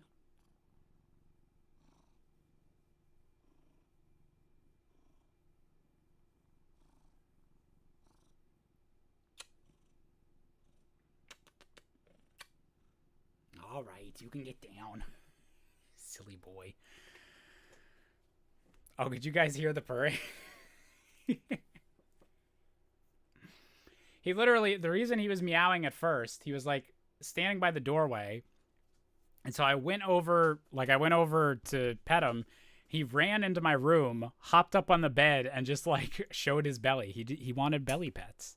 So I gave him a bunch of belly pets and then picked him up and took him back here.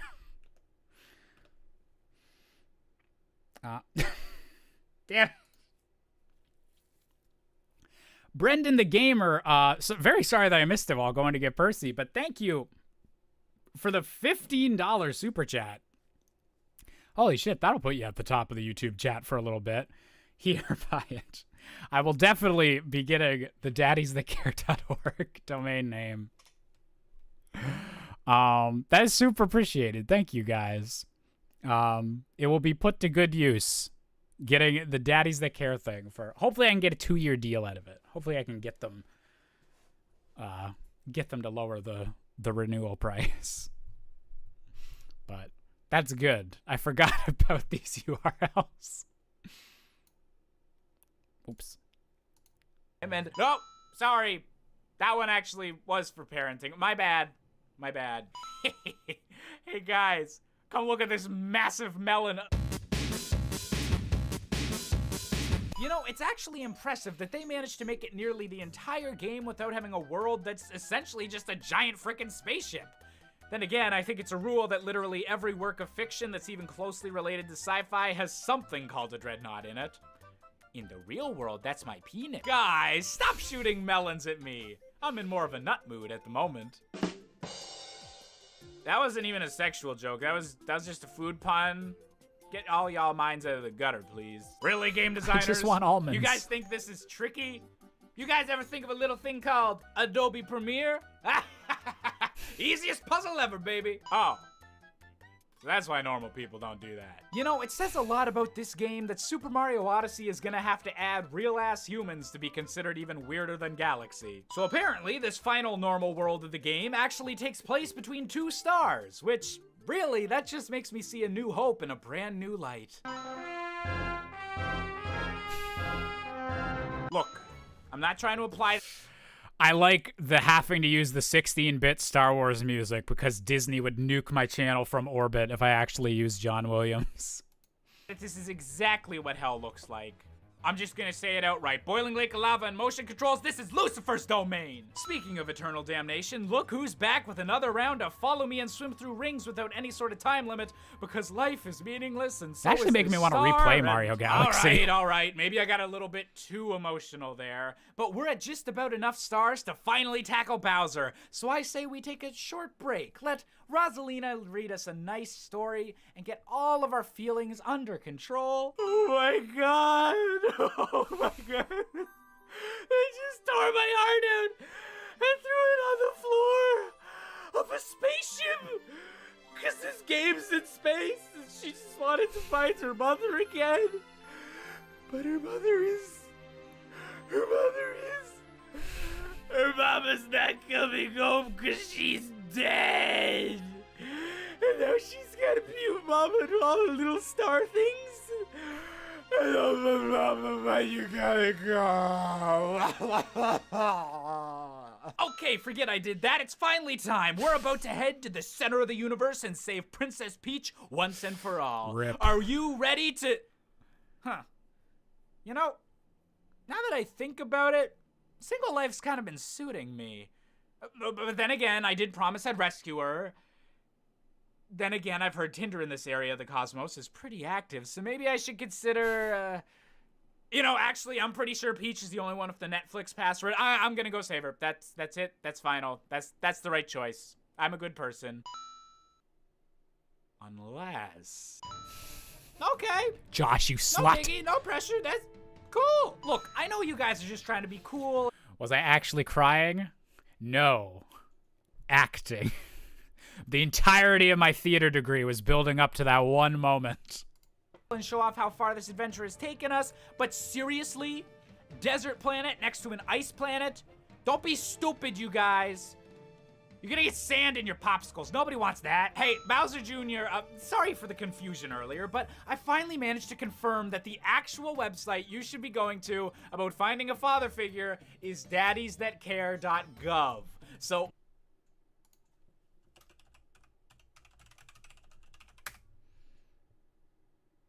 That one doesn't pop up either.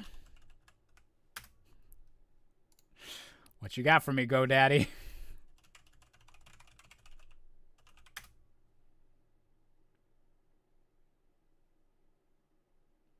daddiesthatcare.gov is unavailable. What are you talking about that I can't fake myself being the government? Why would that be an issue? What could someone possibly do with by impersonating the government that would be bad? I can't think of a single thing. Why don't we stop fighting and... Oh, fuck. Wait a minute. Someone's already taken that web address? This one's kinky too! I misread your message, Cobra. I thought you were saying buy the mall. I was like, the mall? Is the government in charge of the malls now?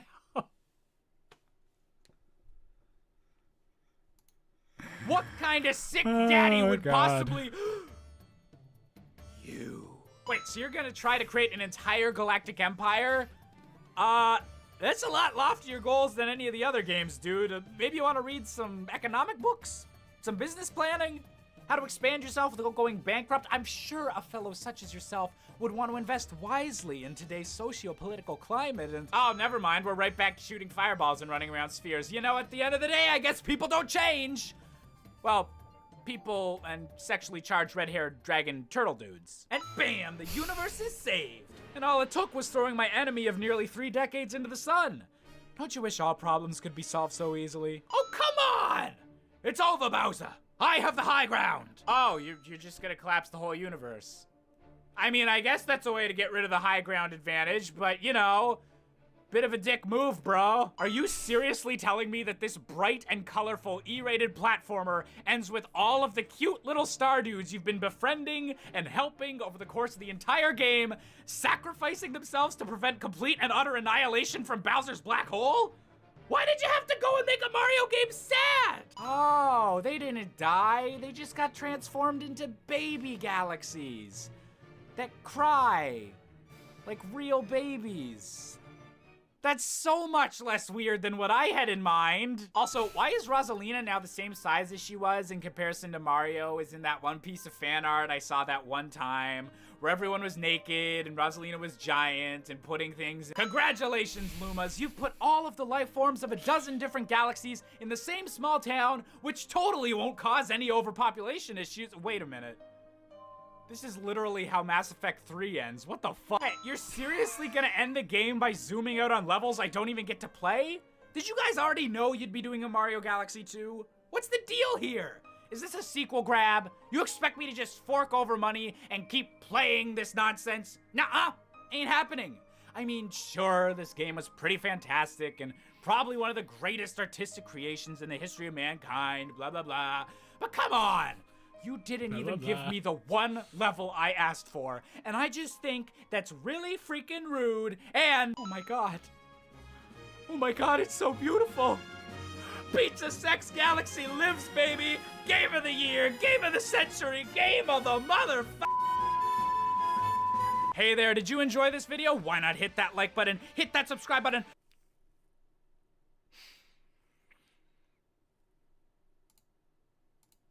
I hope whichever girl was just in the clip art that I found of this, holding pizzas with her cleavage out, I hope she's doing well these days. I hope she's having a lovely, fulfilling life.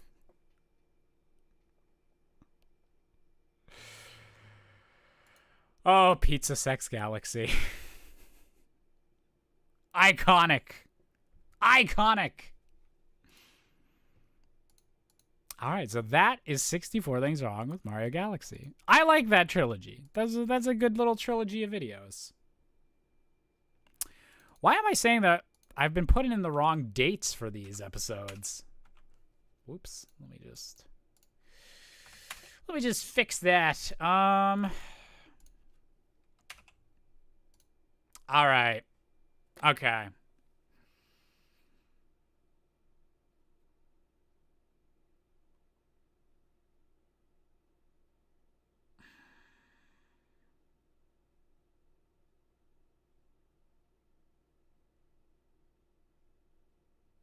Where to go from here? I was considering Sonic 06. That's a trilogy, but I might save that for our next one. That might be our next rewatch stream. So we might do some one-offs. I have not made Galaxy 2 videos yet. I wanted to get Sunshine and Odyssey out of the way, and then I was thinking of going back to Galaxy. Oh, you know what? Last time we did watch 64 Things Wrong with Smash Bros, which was the first Christmas special. So yeah, 64 Things Wrong with Mario Party. That might be our next one.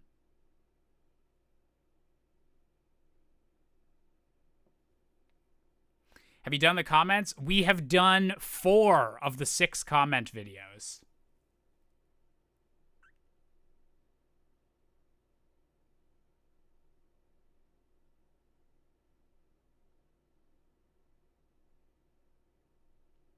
Do you guys want Sonic 06 now? Is that what we're feeling?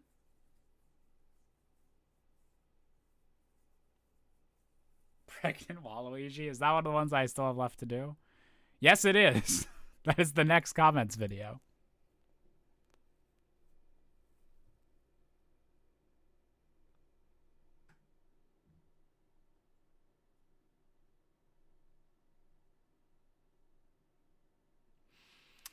All right. We'll do some 06. Yeah, next one I'll just do a whole bunch of one-offs. Will probably be like the next rewatch stream. Oh dear. This is gonna... Oh, good lord. I forgot the first episode is 20 minutes. Ooh. Are these reactions basically 64 Things Wrong, 64 Things Wrong? Kinda. A little bit. In some ways. Holy crap! All right. So, when is the next stream? I think I would actually, I have a Wednesday off from work, so I might actually try to get in a randomizer stream or something on Wednesday. If it's not then, it would probably be a week from today, Saturday. And yeah, these are more of just like a behind the scenes, like, yeah, retrospective on my old video type thing. Just something nice to do for the 10-year anniversary. As we move into like a new area, or as I move into a new era of like being an artist, like with the musical projects I have going on and some other ideas I have. It's just nice to do a little look back. How do I feel about classic Sonic, by the way? It's not personally to my taste. I much prefer the Mario or Donkey Kong Country style of 2D platforming, but I know a lot of people really, really like classic Sonic, so I'm not one of those people that's like, oh, like the first 3 Sonics are actually bad. I might have been back in the day, but I wouldn't say that anymore. And yeah, so the one thing... Okay, the thing with Sonic 06... I feel like these are going to be some harsh episodes. And what I will say... I know there's a little bit of not revisionist history, but a little bit of revisionist history now on how bad Sonic 06 is, because now there's like there's Project 06, or there's like or we know more about like what went into the development or the development issues that were had, or there's like fan projects that try and take like the good ideas from 06 and put them into something. But I will say, I had a very shitty time recording all the footage for this series. The rage that happens at like the end of episodes whenever I like rage quit, and I think specifically at the end of like the 3rd episode of this, where I'm like, I'm not doing anymore. It was like semi-genuine. I got super frustrated trying to like come up with good jokes while playing just a very broken, glitchy game. I do remember I got very pissed at this video game over the course of these 3 episodes. So I apologize if anyone like likes this game and I get like really mean-spirited during this. This is some genuine Josh Salt that happened during the making of this trilogy. Very genuine salt. A lot of times I like ham it up like for the content, but this was some genuine shit. Holy crap, you guys! Sonic Mania is great. Finally, at Actually, long wait, last, when did this come out? This episode? 21st of August, 2017. Okay, so this is a couple months after the Mario Galaxy episode we just watched. So I've been in Toronto for a couple months at this point. A game that lives up to the classic games of this iconic gaming mascot. And sure, the only reason it got made is because Sega hired a bunch of fanatics to essentially make an official fan game, while the actual Sonic team are currently busy writing awful lyrics for Edgy the Hedgehog over here. But Sonic Mania has me excited for this franchise for the first time in, well, ever. So in honor of Mania's release, let's go back and pick one of Sonic Team's games at random, just to see how far we've come. I mean, really, how bad could it be? How bad could it be? Welcome to Sonic the fucking up the Xbox 360. Hedgehog, more commonly known as Sonic 06, the revolutionary video game that was determined to show a brand new, unironically super epic and serious side of a game series starring a miscolored rodent. Look at how majestic this looks. Realistic trees, the castle from Twilight Princess, and yet, with all of this self-importance and seriousness, the O in the logo is still slanted to the side. That's totally the biggest issue with this game, and believe me, as the creator of Josh the Hedgehog, I obviously have the most graphic design sense of anyone that's ever lived. Ever. Would you like to experience hell on earth alone, or with a friend? Seriously, you want to put another person through this bullshit? Forget Mass Effect, these are the gaming moral choices that count, ladies and gentlemen. Look, I know everyone and their mother has pointed out that this game looks like something Square Enix would poop out after a night of heavy drinking, but come on! Jesus. Come on! This is like all the non-Disney parts of Kingdom Hearts, but somehow even worse. That should be impossible. Wow, that's weird. I actually have this exact same Damn, Kingdom Hearts fans picking up strays. nightmare, stock monster sound effects and all, every time I try to eat Taco Bell before bed. Really though, that's such a cliche evil fire dragon design. Come on, Sonic team, give me some classic Sonic villains. Give me some nostalgia. Give me some... You know, you could just put that version of Dr. Eggman away now. I don't want him. You've tainted him, you sick, twisted motherfucker. You finally found him? The Iblis trigger? Well, congrats to you, buddy, because I'm Iblis triggered by this game. Look, if Sonic can scrape the bottom of the barrel game design-wise, I can scrape the bottom of the barrel comedy-wise. As if I totally haven't been doing that all along. Also, I love how Sonic rescues the princess and the Chaos Emerald and just leaves a crowd full of people and those priests Elise was with to apparently get murdered by Eggman. The dude introduced himself by using rocket launchers. What do you think he's gonna do with an arena full of hostages? Sonic's gonna finish Green Hill Zone for the 400th time in his career, pop open one of these things, and a dozen hideously crushed and disfigured civilians are gonna splatter out of it. Happy Soliana Day! Oh, you guys are cool with me having 40-second loading screens in between each joke, right? I guess that's one way to deal with the weird new YouTube algorithm. Alright, so continuing my pedigree of being a graphic design master, I just can't decide what my favorite thing about this game's UI Hey, is. Kaizaid. Is it the lives counter being an entire third of the way down the screen instead of the top corner like any normal game would consider? Is it the fact that the game right off the bat informs you that you can hold up to 10 million rings? Seriously, who would ever collect that many rings? That's literally thousands of times more than I'd ever want to collect in a good Sonic game. What the hell? But most of all, I think the thing that upsets me the most is this map. Look at this thing. It's so big, so round, so distractingly covering the screen, they may as well have just replaced the map with a boob. Look, I'm not saying the NPC design in this game is bad. I'm just saying that every single character I talk to looks like they'd fit better in one of those click on me now if you're horny Evany online porn game ads you get on shady websites rather than a Sonic game. I mean, I never visit shady websites, don't be ridiculous. Also, just one question, a little bit of a query if you will, just while we're on this topic. Why the f am I talking to people in a Sonic game? Nom nom nom nom nom nom nom nom nom nom nom. So, Jesus. Lassie, can you talk to people too? You keeping your intelligence on the down low?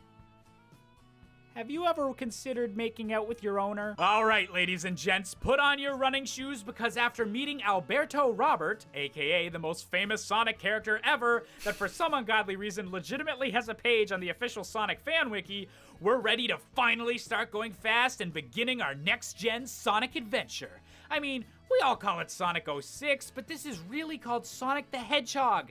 This is supposed to be the new, definitive version of the character. So let's get excited, and let's get ready to... You know, I couldn't decide which would be a bigger letdown. Showing yet another loading screen, or showing this stupid jumping through rings bit that's your first mission in the game.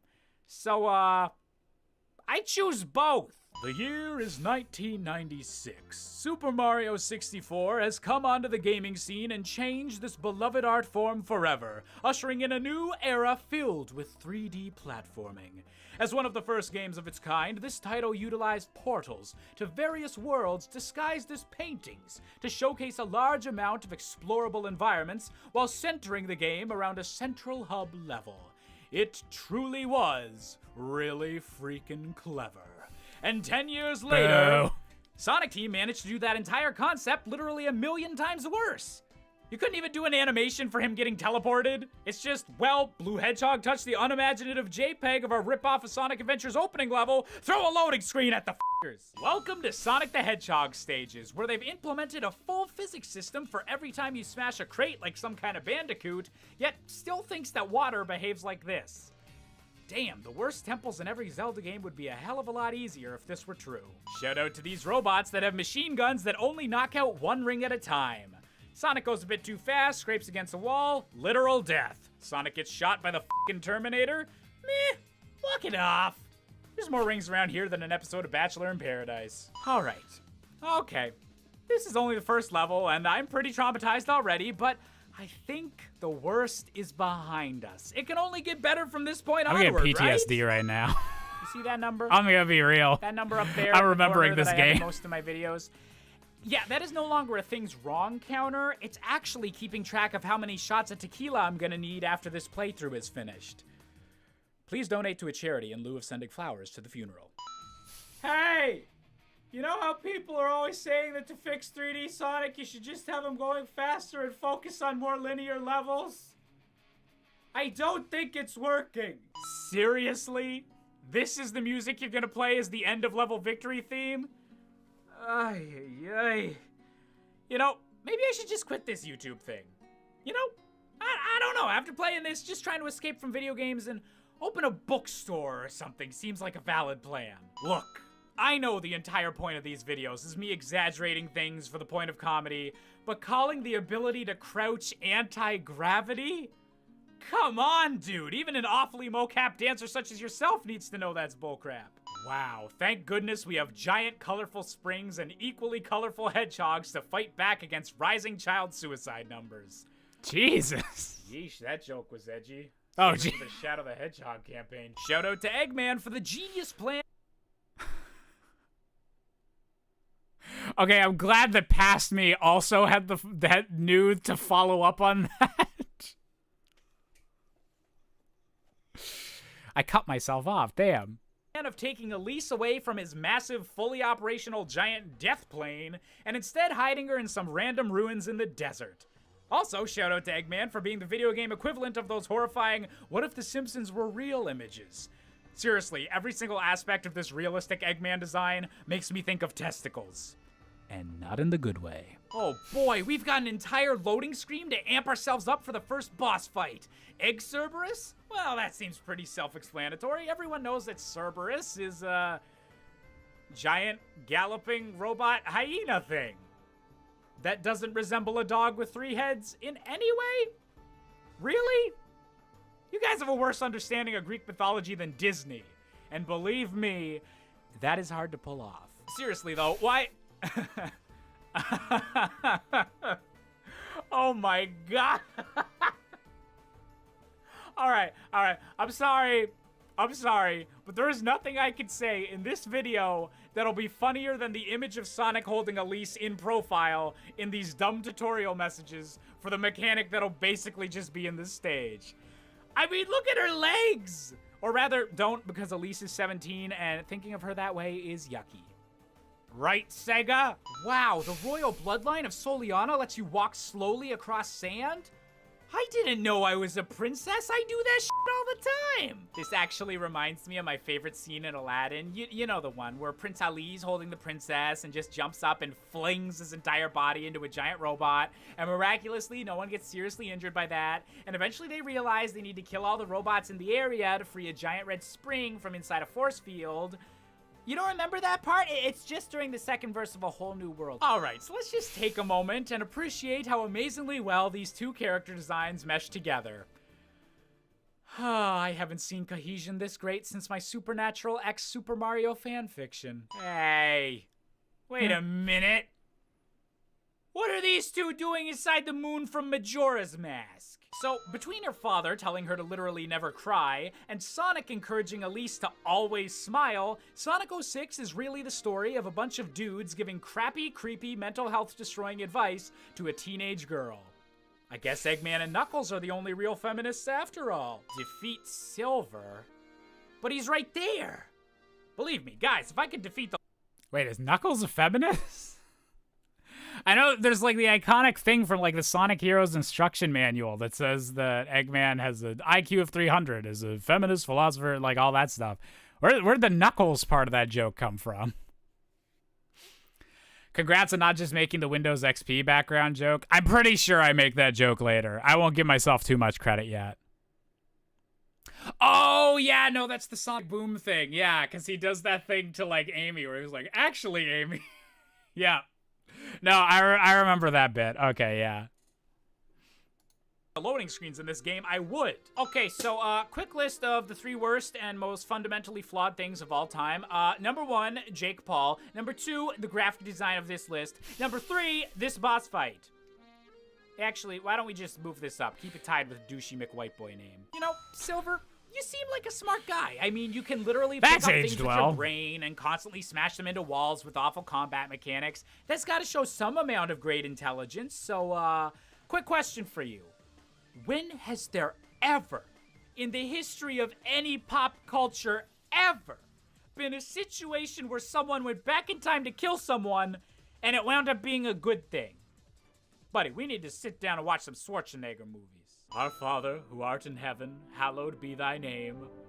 Please don't let this video be successful enough that I need to continue this series into another campaign. Seriously though, this guy's design is beyond stupid. I mean, what is that on top of his face? A freaking hand? Let me take a crack at designing a character that's a bit more fitting for this game. Ta-da! Golden the Meerkat, archenemy of Josh the Hedgehog, creator of the anti-insanity sapphires, and whose forehead hand more accurately describes my feelings right now. Now, any normal person right now might be thinking, Amy? Where the heck did she come from? How could she possibly know this time-traveling guy? Well, completely ordinary person having a rational thought process, everything can easily be explained by playing through the other characters' story arcs, which aren't unlocked yet. So you literally couldn't possibly have access to this important information right now.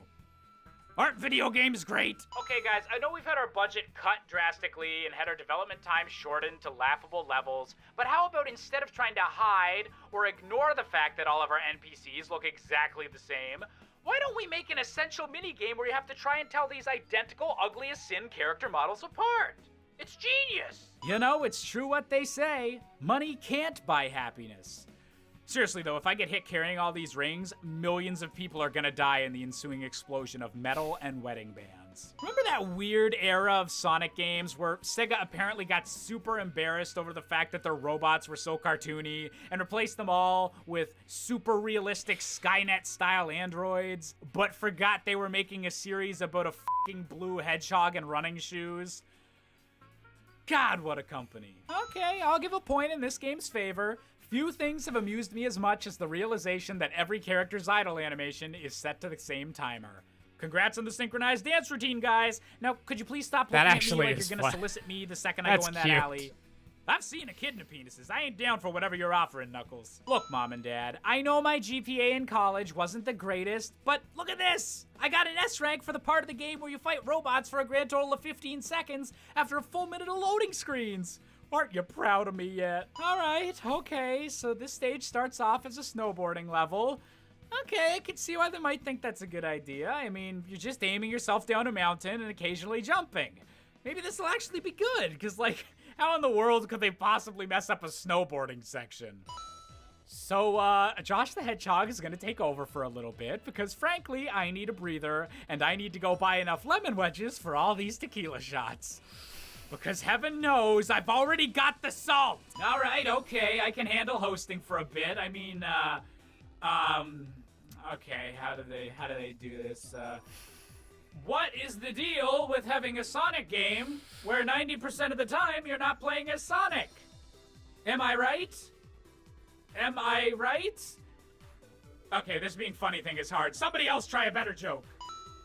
This is stupid. Oh, God, I'm back.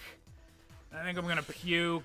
Oh, dear. I can't tell if it's because I started on these tequila shots early, or the fact they just saw Eggman's fucking eyes. That should never ever happen. What the heck, you guys? Whoa, whoa, whoa, whoa, whoa.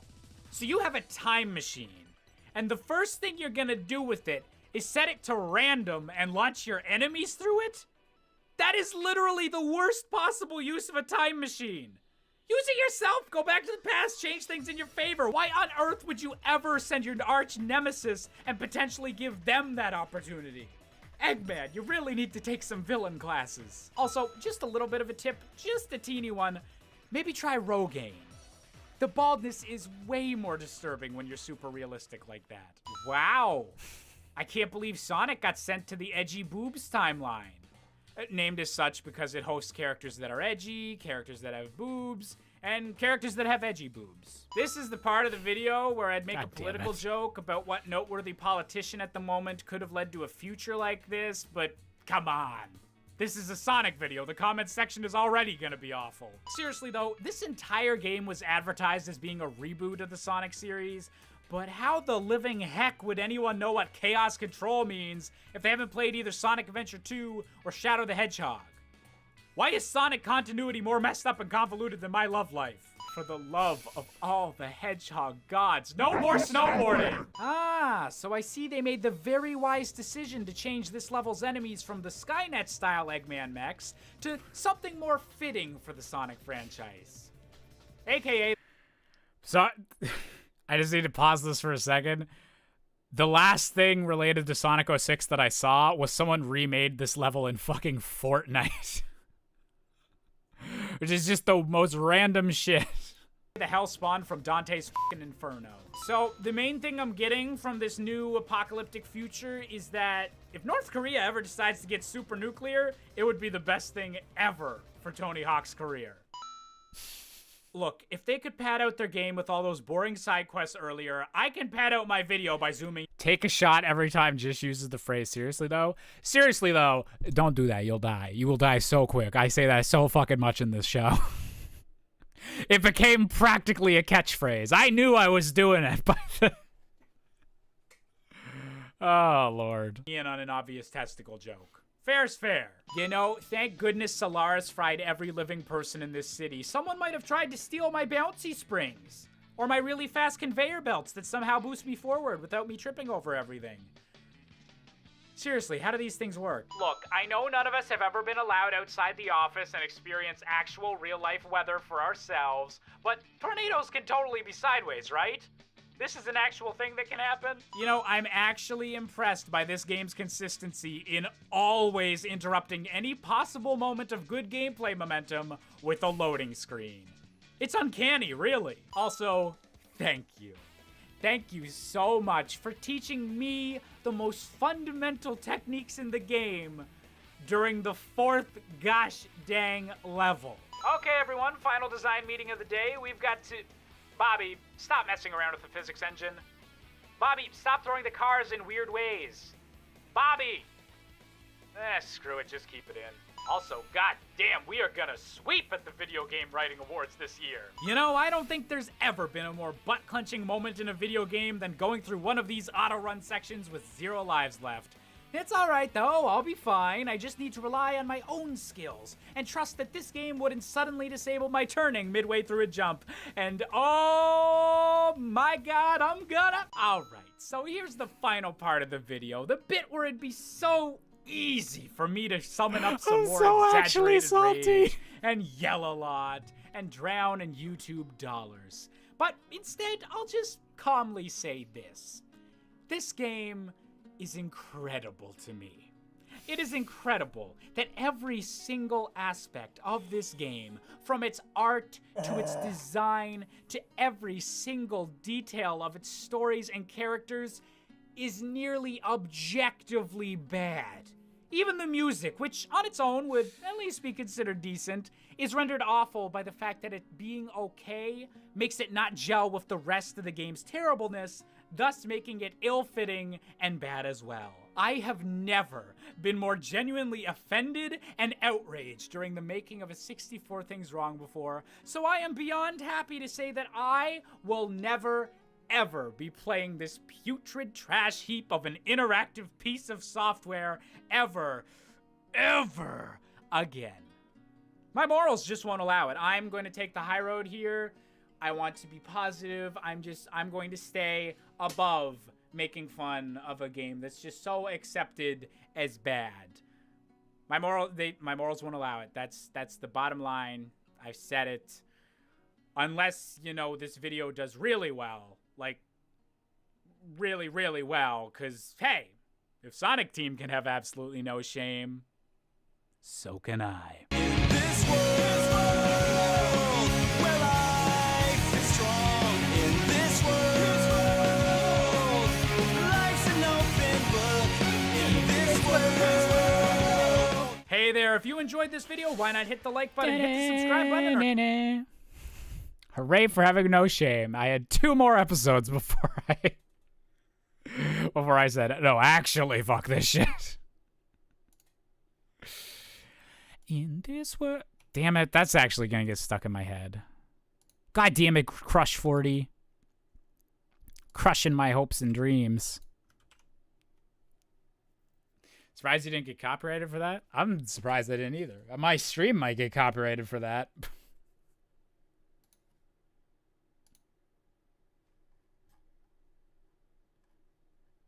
All right. We got 2 more episodes of this. Wait, was that not even Crush 4? Oh God. I feel bad then if I just said the wrong band. Shit. I just assumed all Sonic music with lyrics was Crush 40. I didn't mean it.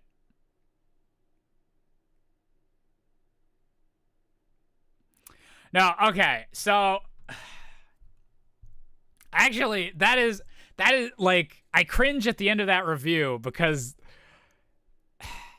like most of 64 Things Wrong is always in that, like, I actually do like this game, or like I'm just like teasing it lightly or whatever. I don't like whenever it's like actually got into the like fuck Sonic Team and like fuck the developers and all this stuff. Cause now it's like now I'm woken with it. I'm like, man, they probably just had really shitty working conditions during this. So they had some awful like deadlines and all this stuff. And I'm like, damn, some really crappy stuff must have happened to that team for them to release the game in this state. So I still really don't like Sonic 06, but I wouldn't be like, fuck the developers like anymore. So yeah, that's kind of my take now. And yeah. But we got 1 more episode of the Sonic campaign, and then we got 1 episode into Shadows before I called it quits on this series. Yeah, 06 is just unfinished, but I think it's very unfinished. Like I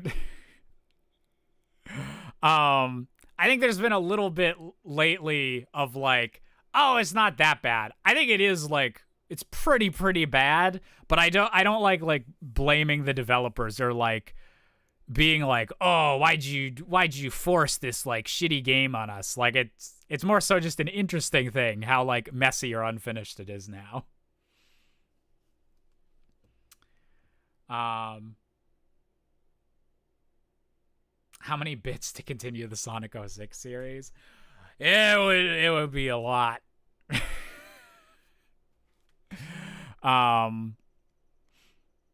No, I don't like continuing some of the really older like 64 Things Wrong stuff. I just that stuff would absolutely tank for views. So I'm not sure if I would really like go back into that, especially whenever it would have to be like a negative episode like this.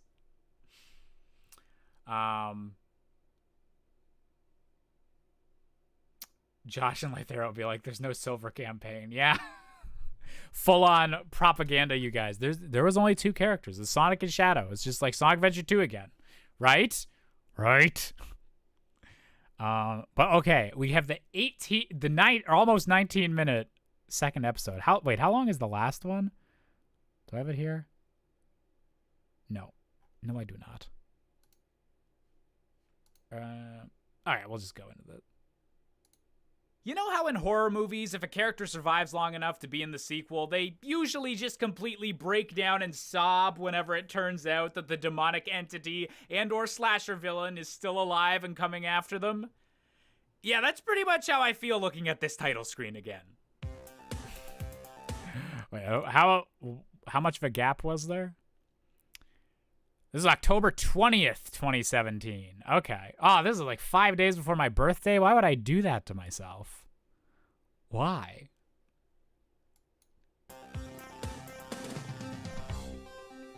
Welcome back to Sonic 06, the game that decided to do the whole cartoony platforming icon interacts with normal-looking humans thing a whole 11 years before Super Mario Odyssey. Except, you know, that one actually looks like a player could conceivably have fun at some point. You think Odyssey's gonna end with Mario making out with a super realistic rodent? So, you know how we ended Oh my the last God, I episode predicted the with me future. getting super angry at Crisis City for making me lose Although, there was a couple of cute bunnies in that game. All of my lives at the very end of the stage. Yeah, that actually happened, and now I just had to replay through this entire hellhole just to get to new parts of the game to make fun of. So screw you, Josh from 2 months ago, for not just finishing this when you had the chance, and for not visiting that pizza place next door more often before it closed down. Although, now that I think about it, that may have been for health code violations. I forgot about that pizza place that was near my first Toronto apartment. Oh, I'm sorry. Pizza nostalgia is one of the strongest forms of nostalgia for someone like me. So I'm just gonna need a second to just. Yeah. Okay, we're good. We can keep going. Never mind. Good call past me. How can this be our future? How could it come to this? Well, Tails, you see, there's this thing in the United States called the Electoral College, and... Oh, hey, guys, look! It's Shadow! All right, that's a good Trump You know, joke. our friend Shadow! Except he's kind of completely different color, he literally has no mouth, and yet still speaks in a voice that sounds exactly like Knuckles. A+ character design, guys. Did you know? They filmed Silver's vision of Sonic causing the world to burst into flames in the same barbecue pit that all of the Ganondorf exposition scenes are filmed in The Legend of Zelda. Oh boy. I sure like variety. We get to go from an overly dark and edgy Fire City level to an overly edgy and dark Fire Mountain level. I guess I'm in hell after all. Look, weird tutorial-style quips from Sonic during a level in the latter half of a game are already weird, but making them sound like the beginning of a poem? Really? Lava shoots up from that fiery ground as my heart slowly breaks without a sound. For a bad Sonic game is what I have found. In this monstrosity, my soul is bound. I literally just bullshitted everything past the first line while recording this. Oh my god, I'm the next Lin-Manuel Miranda. That's where the... And then from that came the first album, coming out November 10th, if you missed earlier in the stream. This hint circle literally just tells you to jump on platforms. In a platformer. Innovation, ladies and gentlemen! Alright, Sonic, you just need one-liner about how easy a fight is. Also, you don't sweat when you eat cake? Cause like, I really like cake. I mean, really like cake. Wow, it just occurred to me now we're like multiple minutes into the video without a sex joke. I totally f***ed a cake. Whoa, dude, you've been wanting to get into the volcano all along? Why didn't you say so? I know the perfect song for that. Down A, Robert, down A, Jr. Well, I think the hint circles converted to Mormonism over the course of the last Throwback. loading screen. What does this mean? What is this? I legitimately have no idea how these glowy ball puzzles are supposed to work. Like, that's just one of those unknowable secrets of the universe things to me. Like, what happens to my socks in the dryer? Or what happens to my socks in the washer? I just have a lot of problems with socks. Hooray! More characters with weird control schemes and physics, yay! You know, I don't think I've ever given less of a heck about something than the names of each of Knuckles' individual attacks. It's a 3-punch combo! Every freaking game has it! You're not special! Welcome to my hit new YouTube series, Sonic Reacts to the Camera System in His Own Games. Sounds about right. Remember when finding a Chaos Emerald was a huge special reward for only the most completionist savvy of players? Yeah, now the big boobed bat just finds them hovering in place. Big boobed The bat. times That's they a are fun changing. thing to say. Wait, that's the ultimate unstoppable evil we're trying to prevent from destroying the world? He's just a fire shrimp. I mean, at least Chaos had some cool watery designs, but this is literally just a fire shrimp that shoots meatballs. Man, Sonic's gonna have some bad poops tonight. I absolutely love how these game designers have such little faith in this boss fight that if you die even once, Sonic immediately explains to you exactly how to kill Bubba Shrimp over here. Except, you know, it's still a long, torturous, completely unbearable process, so never mind, I don't absolutely love it. Okay, guys, I know you need to get Sonic back to the other side of the stage to resume this boss's boring patterns, but come on! If you're launching the player so high in the air that the ground is no longer rendering because of draw distance, someone screwed up. Hey, Sonic, jokes about wiener Good size and falsetto there. compensation are my thing. Actually, why didn't I make a phallic joke I about hit this that. dude's Nice. design before now? Am I actually maturing as a comedian and entertainer? Nah, I was just off my game for a second. Dongs, dongs, dongs, let's kill the lava penis. So, I know this boss fight we're making is already one of the worst war crimes ever committed in the 21st century, but what if we made it extra awful by completely and randomly changing the boss's tactics for just the last hit of the fight? Wouldn't that be genius? So, you know how most series would have some kind of lore reason why characters can't just time travel at will and would try to cut back on that whole mechanic after it stops being relevant in the series progression? Yeah, it's kind of insane how the Sonic series just evolved into every single problem being solved with Chaos Control. Forgot to put some more beer in the fridge before you sat down on the couch? Chaos Control. Forgot to message your girlfriend on your anniversary? Chaos Control. I'm sorry, Janet. All right, so I guess the implication Janet here reference. is that Sonic and friends find out from this newspaper that today is the day that Princess Elise is destined to die. But I hate to plot nitpick. When have I ever nitpicked anything? But what if that's just a really old newspaper that looks crumpled and dirty, dude? I think you missed the deadline. Guess you'll need to find a different creepy anime girl to be inappropriate with. Yeah, that is the ticket. That is the hot stuff. Man, I wish I could pull off bangs like that. So, Where'd you come up with the producer over the mic bit idea? It's supposed to be like like one of the Sonic team producers. I think I'd like kind of done similar bits in, I don't think it was other Sonic episodes, but just other 64 Things Wrong episodes. And so I think with this series, I was like, oh, I'm gonna do the like sepia tone and make it sound like they're like calling in on like a meeting, or like just do like the filter on the voice thing. I don't know if I do that at all outside of Sonic 06. But it was a kind of a running bit like before this, and then Sonic 06 I was like, I'm gonna put an editing effect on it.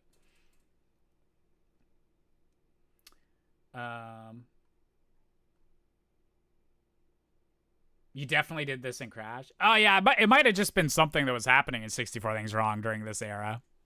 Oh, and Splatoon 2? Yeah, no, all of those videos are from this era, so I think it was just a running bit I was doing at the time. I don't know where it would have originated then, but just, yeah, the idea of like the developers like talking to each other and being like, wouldn't this be a great idea? Was just a funny way to get some of my points across. there's just a hidden area in this game with a collectible that seems to be a temporary base for Eggman with a giant painted portrait of Elise on the wall. I'm actually slightly more comfortable with the Sonic relationship. You know, if the other option is banging this monstrosity. Imagine being the kind of person that would willingly complete a side quest in a Sonic game. Like, who would want to play more of this than they have to?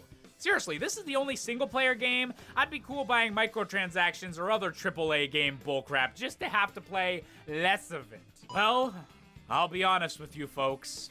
I've not called my genitals a radical train before. Continuing my burst of honesty, you know, I don't know if you guys have noticed, but I haven't quite been enjoying this game all that much. But adding a friggin' escort mission with Thomas the f***ing tank engine?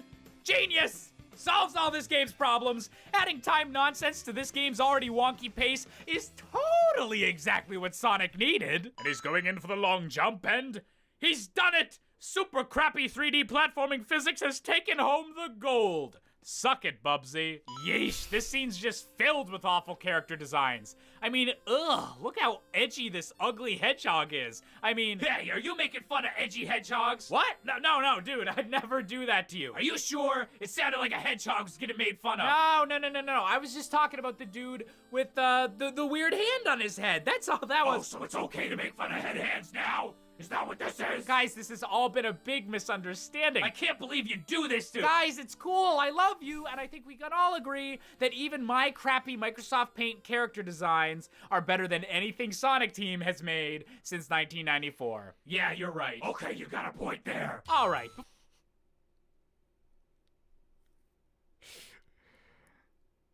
There's just like... There's like a special level of cringe of watching your past self do a bit with two of your OCs that are also your past self, technically. There's just a special level, like, it's not necessarily a bad thing, but there's just a special level of cringe that we're on right now, or that I'm feeling right here. Before we move on to the next boss fight, I just need to point out something. So, that last level ended with Sonic rescuing Elise. It takes literally, and I mean literally as in I actually timed this, 30 seconds before Eggman kidnaps her again because Silver and Shadow intervened. 30 seconds! Which is made even worse by the fact that, not including 12 seconds of loading, it takes only 1 minute and 5 seconds for Sonic to rescue her back in the very next cutscene. What was the point of this plot development? Why do I care that Shadow and Silver are going to fight now if I'm not even involved? Just have the boss show up and let us duke it out, come on! Also, one last thing, but this is an E-rated game where the main villain challenges the damsel in distress to just kill herself if she doesn't like him. You know, just kid things. Remember when Bowser gave Princess Peach a noose? Okay, so this boss is named Egg Genesis, and I would bet literally all my life savings that that's 100% just a random word they picked up from a dictionary. Like, this thing's got weird tentacles. At least call it Egg Squid, Egg Splatoon, Egg Hentai. So, Did I just not clue in that Sega made a console called Genesis? Do I follow up on that? Not to give this game too much credit, but I think that's probably a deliberate reference. The Sonic team never get the memo that platforming bosses are only supposed to take 3 hits. What's this 4 nonsense? You think I want more of this crap? And the Academy Award for Best Short Film goes to... This super brief, unnecessary cutscene where Elise full-on admits she didn't know Sonic would catch her, was 100% willing to commit suicide, and oh my god, this is getting depressing. Let's go to another level before that army of robot sprites shows up. Oh great, 5 seconds of gameplay to show off Elise's Jesus powers before another loading screen. Hallelujah, I've been saved. Tropical jungle? Isn't that kind of self-explanatory? Look out, princess! We better be careful here or we might fall into a 2D texture that's literally just a photograph of some trees! That's much worse than lava. Yo, Sega, if you ever decide to remaster this game and need a reviewer quote for the box art, how about this one? Just hit me up. Features a frame rate lower than my expectations. That's good, right? I've had a lot of time to think it up playing this stupid level! Seriously. Pokemon Scarlet and Violet, I'm still open for any bids. Literally anything would be better than this. Nope! So much nope! Stop this right now! Stop the romantic orchestral music! Stop the princess giving Sonic the rail-me eyes! Stop those flower petals! God bless whichever animator had to spend hours of their life on the eye twitch that shows this waifu wannabe monstrosity nearly crying. And within 2 minutes, Elise is already heading back to get captured by Eggman again. Can this girl's current kidnapping situation stay consistent for an hour or so? Oh, hey, I'm Tails now. Excuse me, lady, could you please teach me how to eat a corn on the cob? It's pretty accurate, actually. Wait, so now they're just reusing old levels, but with slightly different characters? Wow, I guess this is Sonic Adventure 3 after all. Except, you know, without the mediocre chow-raising minigame to trick people into thinking it's good. Alright, so Eggman... Sonic Twitter can never find out I said that. I would be hunted. They would string me up in the town square like Mussolini. Good God. Oof. Finally has Elise in one place long enough to go on an evil monologue about how he wants the flames of disaster to be able to control time? Because he wants to control all of time? Even though, you know, we've literally seen him already use a time machine earlier in this game, and even if he couldn't already do that, We've seen Sonic and Shadow do Chaos Control with 1 emerald each. Why do you need all 7? Also, possibly worst of all of these reasons I'm getting upset, why am I giving a heck about Sonic lore? If you want to enter the old castle, which for some reason is the place we gotta go next, even though the reason is never really given in the actual story, you must overcome 3 trials. Wow, you guys are really trying to throw in every fantasy trope possible in this Sonic game. Oh, well, we've got a trial where we gotta kill all the bad guys, a trial where we need to solve a completely unnecessary maze teleportation type thing, and...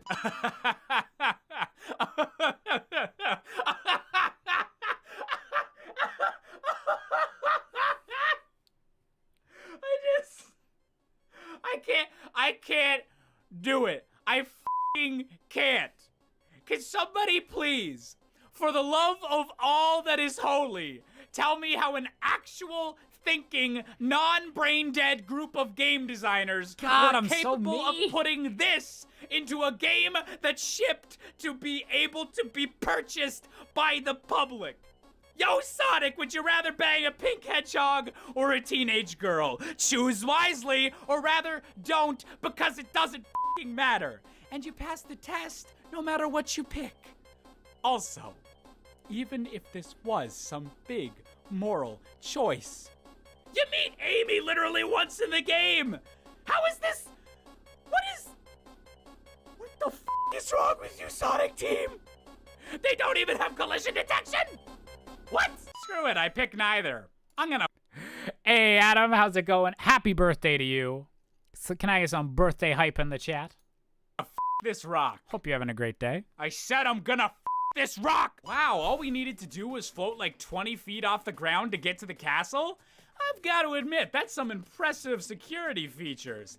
Now, if only I'd had a friend that could fly all along. All right, I'm cool. We're back to a Sonic level, so at least I can relax to this mind-numbing platforming, hoping the camera does... Wait, I get to play as this clown?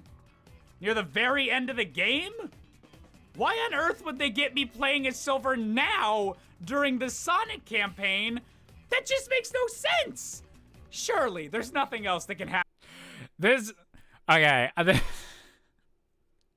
This is actually, I would love to know, like, why this is a thing, why you would play as Silver, like, in one of the last missions in the Sonic campaign, when Silver has his own campaign. That is a really, really weird choice. And so I'm not in full, like, what the fuck is wrong with you, Sonic Team? But I would like to know, like, why that was the decision that was made. That's very interesting. Happen in this stage that would make me even angrier than I already... You see this? This cold and feeling darkness blanketing your screen? It's deliberate. This is footage of my soul after missing a homing attack, getting a game over, and having to play these stupid trials all over again. Again! You ever hear about programming an autosave, Sega? Rolling around at the speed of sound. Got places to go, gotta follow my rainbow. Can't stick around. I'm gonna get copyright strikes so hard. Guess what lies ahead? Only One way to find out. You know, I wish I was a good enough comedian to come up with something funnier than Sonic getting depressed over Elise Don't dying think in a freaking plane crash, but I'm not. I'm just not. Sorry, gang. Also, seriously, hasn't every form of time-traveling fiction ever said it's a bad idea to try to stop someone from dying in the past? Like, an even worse idea than trying to kill someone? Sonic, you're gonna wipe out all of space-time. Maybe just, you know, move on to someone in your own species. Of course. Of course the last level of this campaign is a water level. Why would I expect anything else, you know, like something plot relevant or Eggman themed or anything even vaguely related to whatever's been going on in the game? No, let's just do an aquatic ass pull. Oh, never mind, this ain't water themed at all. Just a generic gray boring lab with balls floating everywhere. Man, this game can't even piss me off properly. Did you know? Every single sudden character transition in this game is objectively more terrifying and startling than the average horror game jump scare. So, even though the game has given me exactly zero info on why Eggman's egg carrier is gonna crash, Sonic is here to save the day. And apparently fight the Egg Wyvern. which I will give them this, actually looks like a wyvern. You know, those classic mythological dragon type things that apparently never kill their prey, even if they're standing on very flimsy platforms. Those ones. Yay, I love when games introduce new mechanics during their final boss fights. It's my favorite thing ever. Yeesh, we only did that much damage to Eggman? My god, this boss fight's got almost as much padding as, well, the entire rest of the game. And there we have it. We've saved Elise and left Eggman for dead, just the way things should be in an E-rated game. Now to peacefully lounge in a field and watch this credits list of all the people I now hate with all of my heart and... Seriously? This is the music you're ending the campaign on? This is banging music. This is totally music you'd bang to. Why are you playing a freaking groove over footage of Sonic and Elise? Come on, can we please stop with the bestiality? Very disappointed. I've never actually put this on any sex Was it an playlists. achievement? Very disappointed. Was it Xbox 360? Well, congrats, ladies and gentlemen. That's all from me on this game, and I am so ready to have Sonic 06 be behind me. I guess overall, even after all that nonsense, I'm just thankful that this game, as bad as it was able to keep focused and just keep everything streamlined to focus on Sonic. I mean, can you imagine how bad other characters would be if they were included in the game? I mean, that would just be completely, absolutely, there's 2 more Hedgehog campaigns to beat. I repeat, there's 2 more Hedgehog campaigns to beat. There's 2 more Hedgehogs? I hate you! I hate you too! I hate all hedgehogs! Hey now, come on, dude. Oh, f off, you two! Hey there, if you enjoyed this video, why not hit the like button? Why not hit the subscribe? My poor OCs. I'm so sorry, Josh the Hedgehog. Oh, dear. How much money to finish this? Patreon? All right. At some point in September, I'll be doing some big long streams to probably raise some money for the final mixing and some art stuff for the album. One of the goals for that, or maybe that'll just be what I stream and while asking for donations for the album. I might have to finish Sonic 06 as a stream.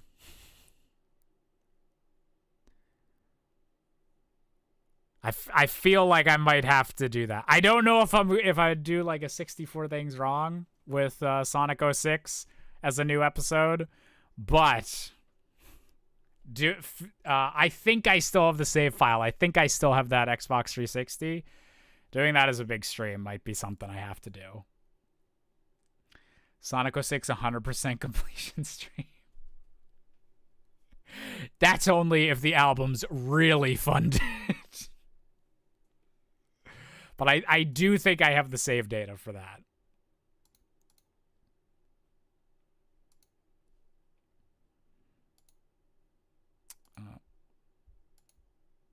Oh, Verch got me with the checking off Sonic 06 Part 2. Oh, Part 3 is only 14 minutes. Oh, my goodness. My goodness gracious. Oh, shit. Are you guys still here? Stop dropping those frames. Stop it. Stop it.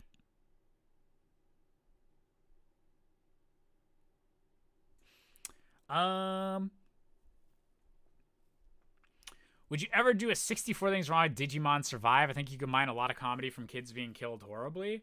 Potentially. That's actually a game I haven't played yet, but I would like to in general. Because yeah, I've heard it's really just weird vibes.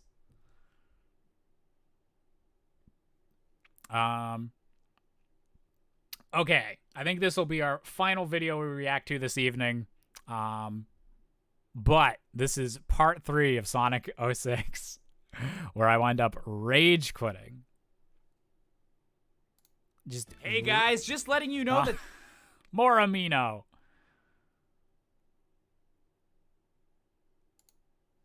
Avatar chat for yourself. Give Freaking Clever a follow. Now, let's get into the actual Sonic bashing, shall we? What happened to part 2? We just finished watching part 2. Whenever it got checked off in the spreadsheet I'm using to keep track of these, got checked off before I could check it off, because Virch also has access to that sheet. I could potentially get some comedy out of dead kids. I could find a way to work that.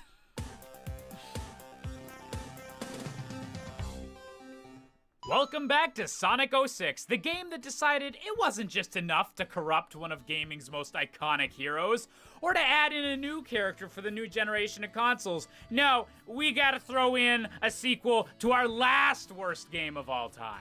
This story begins as all Sonic games should, looking like a cutscene from Call of Duty Modern Warfare 2. And apparently, now Shadow the Hedgehog works for the US government.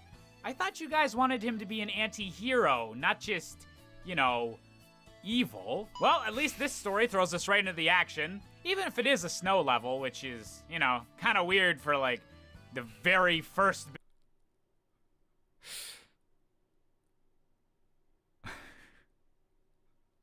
I think my thought process was that... I think my thought process there was like, if I flash up Trump, that's like too obvious of the joke. But Mike Pence, that fucker. That was Mike Pence, yeah. Bit of gameplay. I mean, that's totally the reason for the weird slidey controls, right? Is all the snow and ice.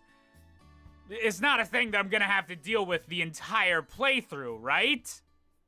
Right? So the gameplay in this is mostly similar to 2005 Shadow the Hedgehog, except instead of guns, Shadow now can just kind of, you know, shoot lightning from his hands. I'm sure the Second Amendment covers this. You know, I remember when I was a secret agent, I too would often talk out loud my mission objectives and tutorials. So I just need to give shoutouts to whoever was the architectural designer for this, you know, top secret military base or whatever the heck it is, for, you know, making everything kind of blend into the mountain and be all gray and dark and mysterious and foreboding, and then making the switch for the door be a giant glowing Oh my god, that's ring shimmering. with a pinball thing on it. Also, my screen is shaking and I don't know why. So, is this seriously least supposed I to be pointed it Shadow's out. top speed? I mean, isn't his entire shtick that he's supposed to be, like, Sonic's equal in every way? Like, isn't that his entire gimmick? What's the point of him then? Oh, I think they intended for Shadow to be more focused on combat, which might have worked if the combat wasn't bad and awful. And some third word. Bouncing around at the speed of, how did this game get past beta testing? You know, it's been so long since I did one of these episodes, I'd almost forgotten how long the loading times are. Coincidentally, they're about as long as it's been since the past episode. Oh, alright. Okay. That's fine. We're the Booby Bat. 2 minutes into the game, we turn into a Booby Bat. You know... I don't think we'll be watching Mario Sunshine today. This is probably going to be the last episode for the night, but we will get to Mario Sunshine in one of these rewatch streams. I think next one will probably be mostly one-off focused, but we might do Sunshine. Yeah. We're not in Sonic Adventure 2 where they kind of arbitrarily had to, like, have two characters act the same. You don't need to have all of Knuckles' same powers anymore, Rouge. You could be your own independent woman. Glitch up walls your own way. Oh, never mind. She rips off Tails' ring-throwing ability, too. Except she throws Master Balls? Damn, girl, don't just throw those away. Those are expansive. So, my main question is there a single surface in this game that the wall climbing does look natural on? Like, ever? At any point? You know your game's pacing is great when even the characters are complaining about switching so often. Man, this game's pacing is worse than the timing of my awkward pauses. They wouldn't. They wouldn't bring this mechanic back. There is no way in hell that they would...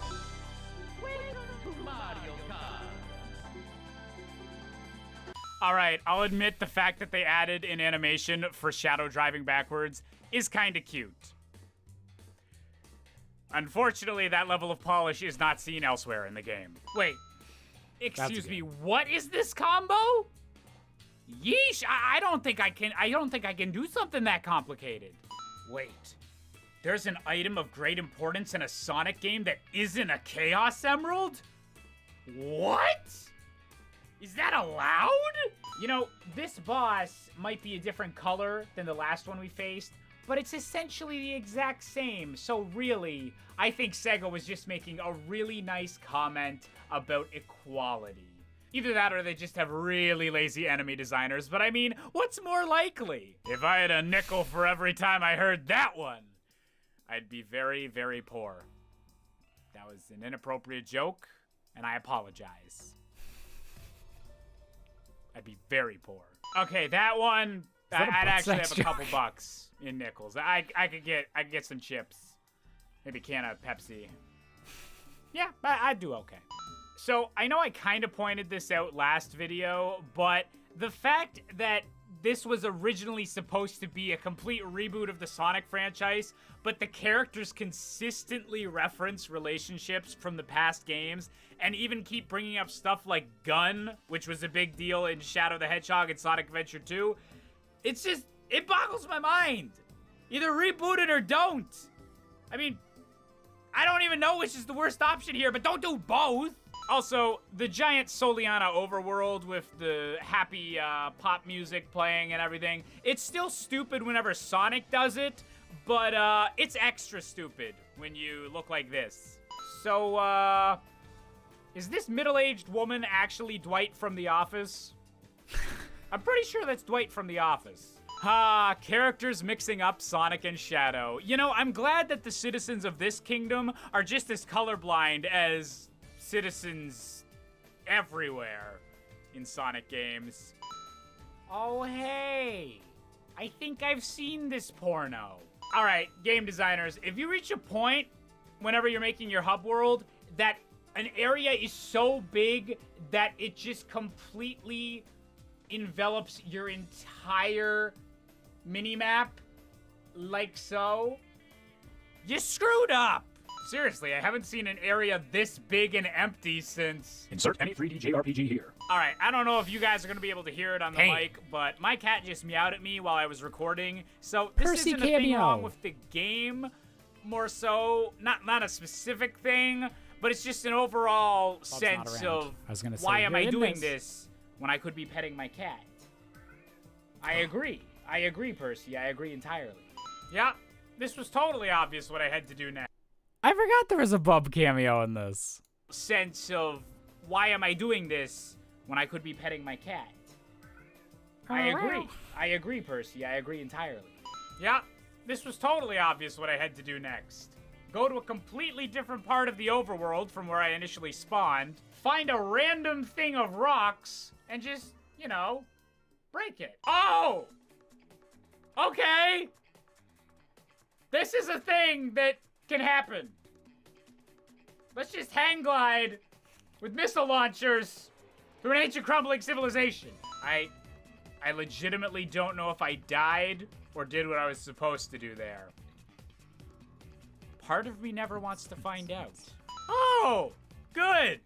They're bringing back the objectively worst part of Sonic Adventure 2. Great idea, guys! Oh, and as it turns out, there's not even, like, a location, like, radar, like, beeper thing to find these keys. So, okay, they took the objectively worst part of Sonic Adventure 2 and made it objectively worse! Wow. It sure is convenient that all these completely useless vehicles have the exact same color scheme as Shadow. I will admit, though, this is pretty nice. Like, I can remember back in my childhood playing on the Sega Genesis and just being like, you know what? Okay, I was gonna do a bit, but what?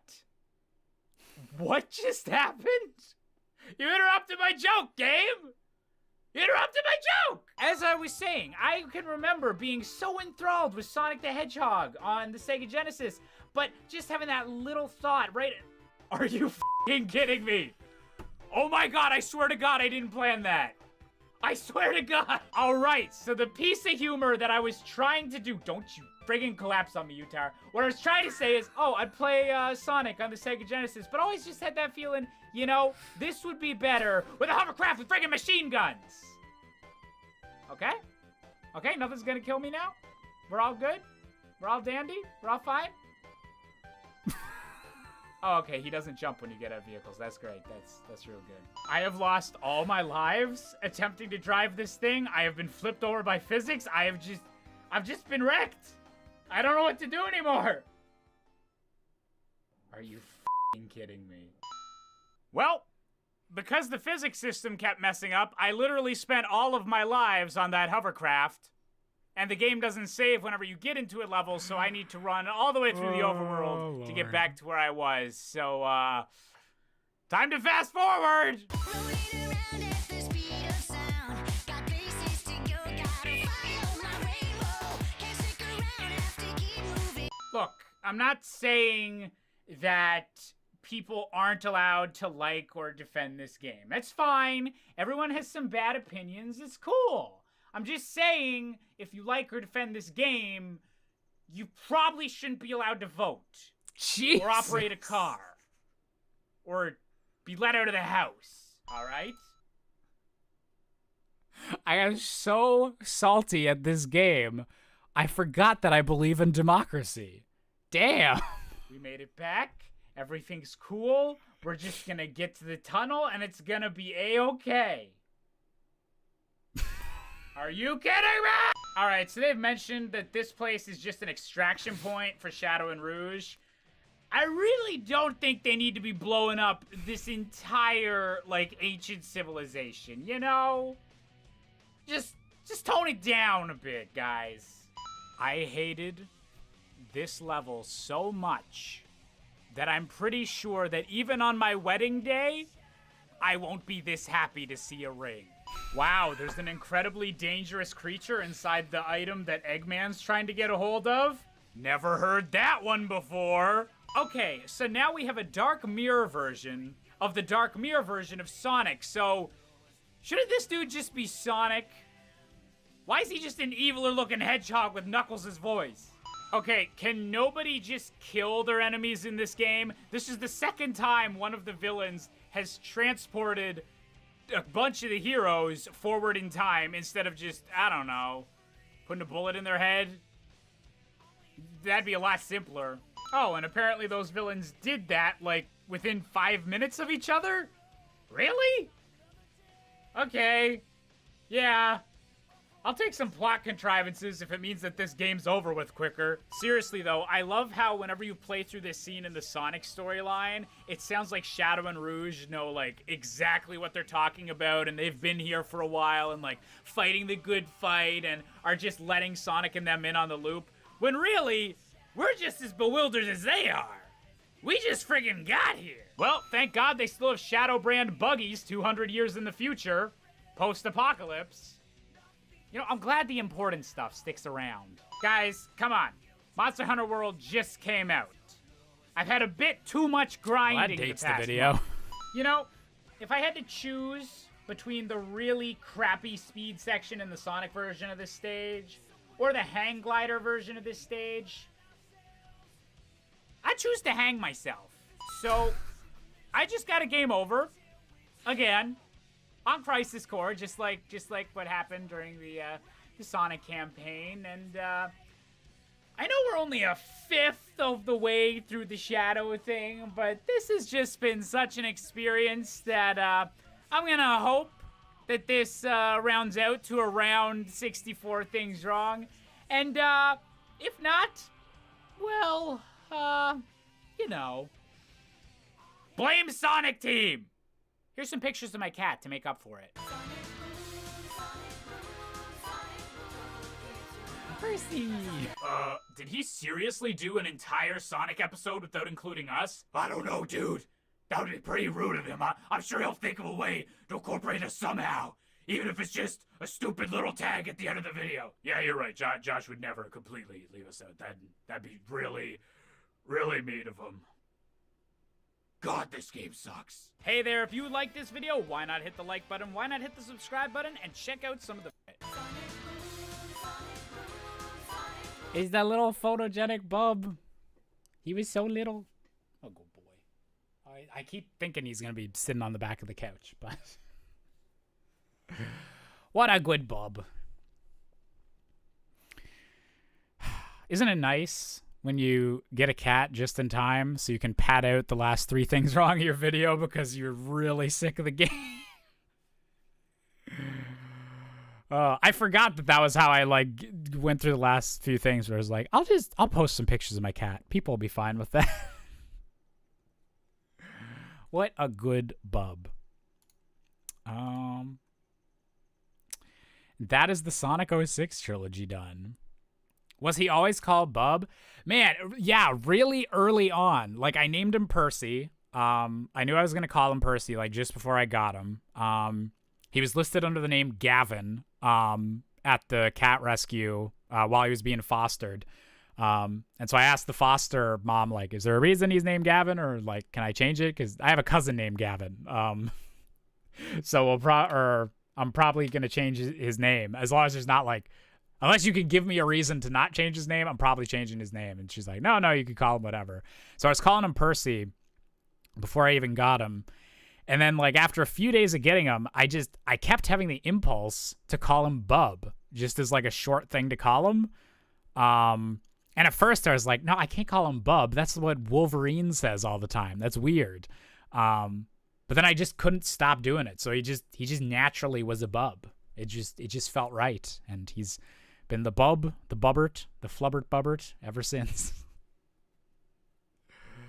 So yeah, that is the Sonic 06 trilogy. Yeah, I only realized during the stream, like, man, actually finishing that would be a really good stream to feel like I'm getting that defeat off my chest. The fact that the game defeated me in its saltiness. But now I'm older. I'm wiser.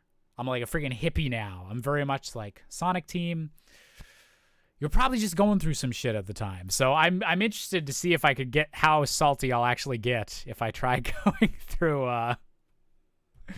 if I go through with a Sonic 06 playthrough. So yeah, that is that's gonna be the last one of the night. I'm playing Project 06 as well. Like, I need to beat actual Sonic 06, but actually checking out Project 06 would be an interesting one to do as well. But yeah, I had a lot of fun with today's stream. It's always fun doing the behind-the-scenes stuff. I wish you all the luck for tomorrow, Luxray. Is Percy around? Oh, Percy's not around at the moment. I think he must be upstairs. That's my raid suggestion. Didn't know you made a raid suggestion. Yeah, sure. We'll do a little. Bring the Twitch audience over. I need to really use the bathroom, so I probably won't be in chat for a little bit. But I'll do that raid. Is their username just Rivers Eagle? There's no numbers or anything. But yeah, I had a really good time today. And oh yeah. Last little sellout thing. Yeah, I announced earlier in the stream the planned release date for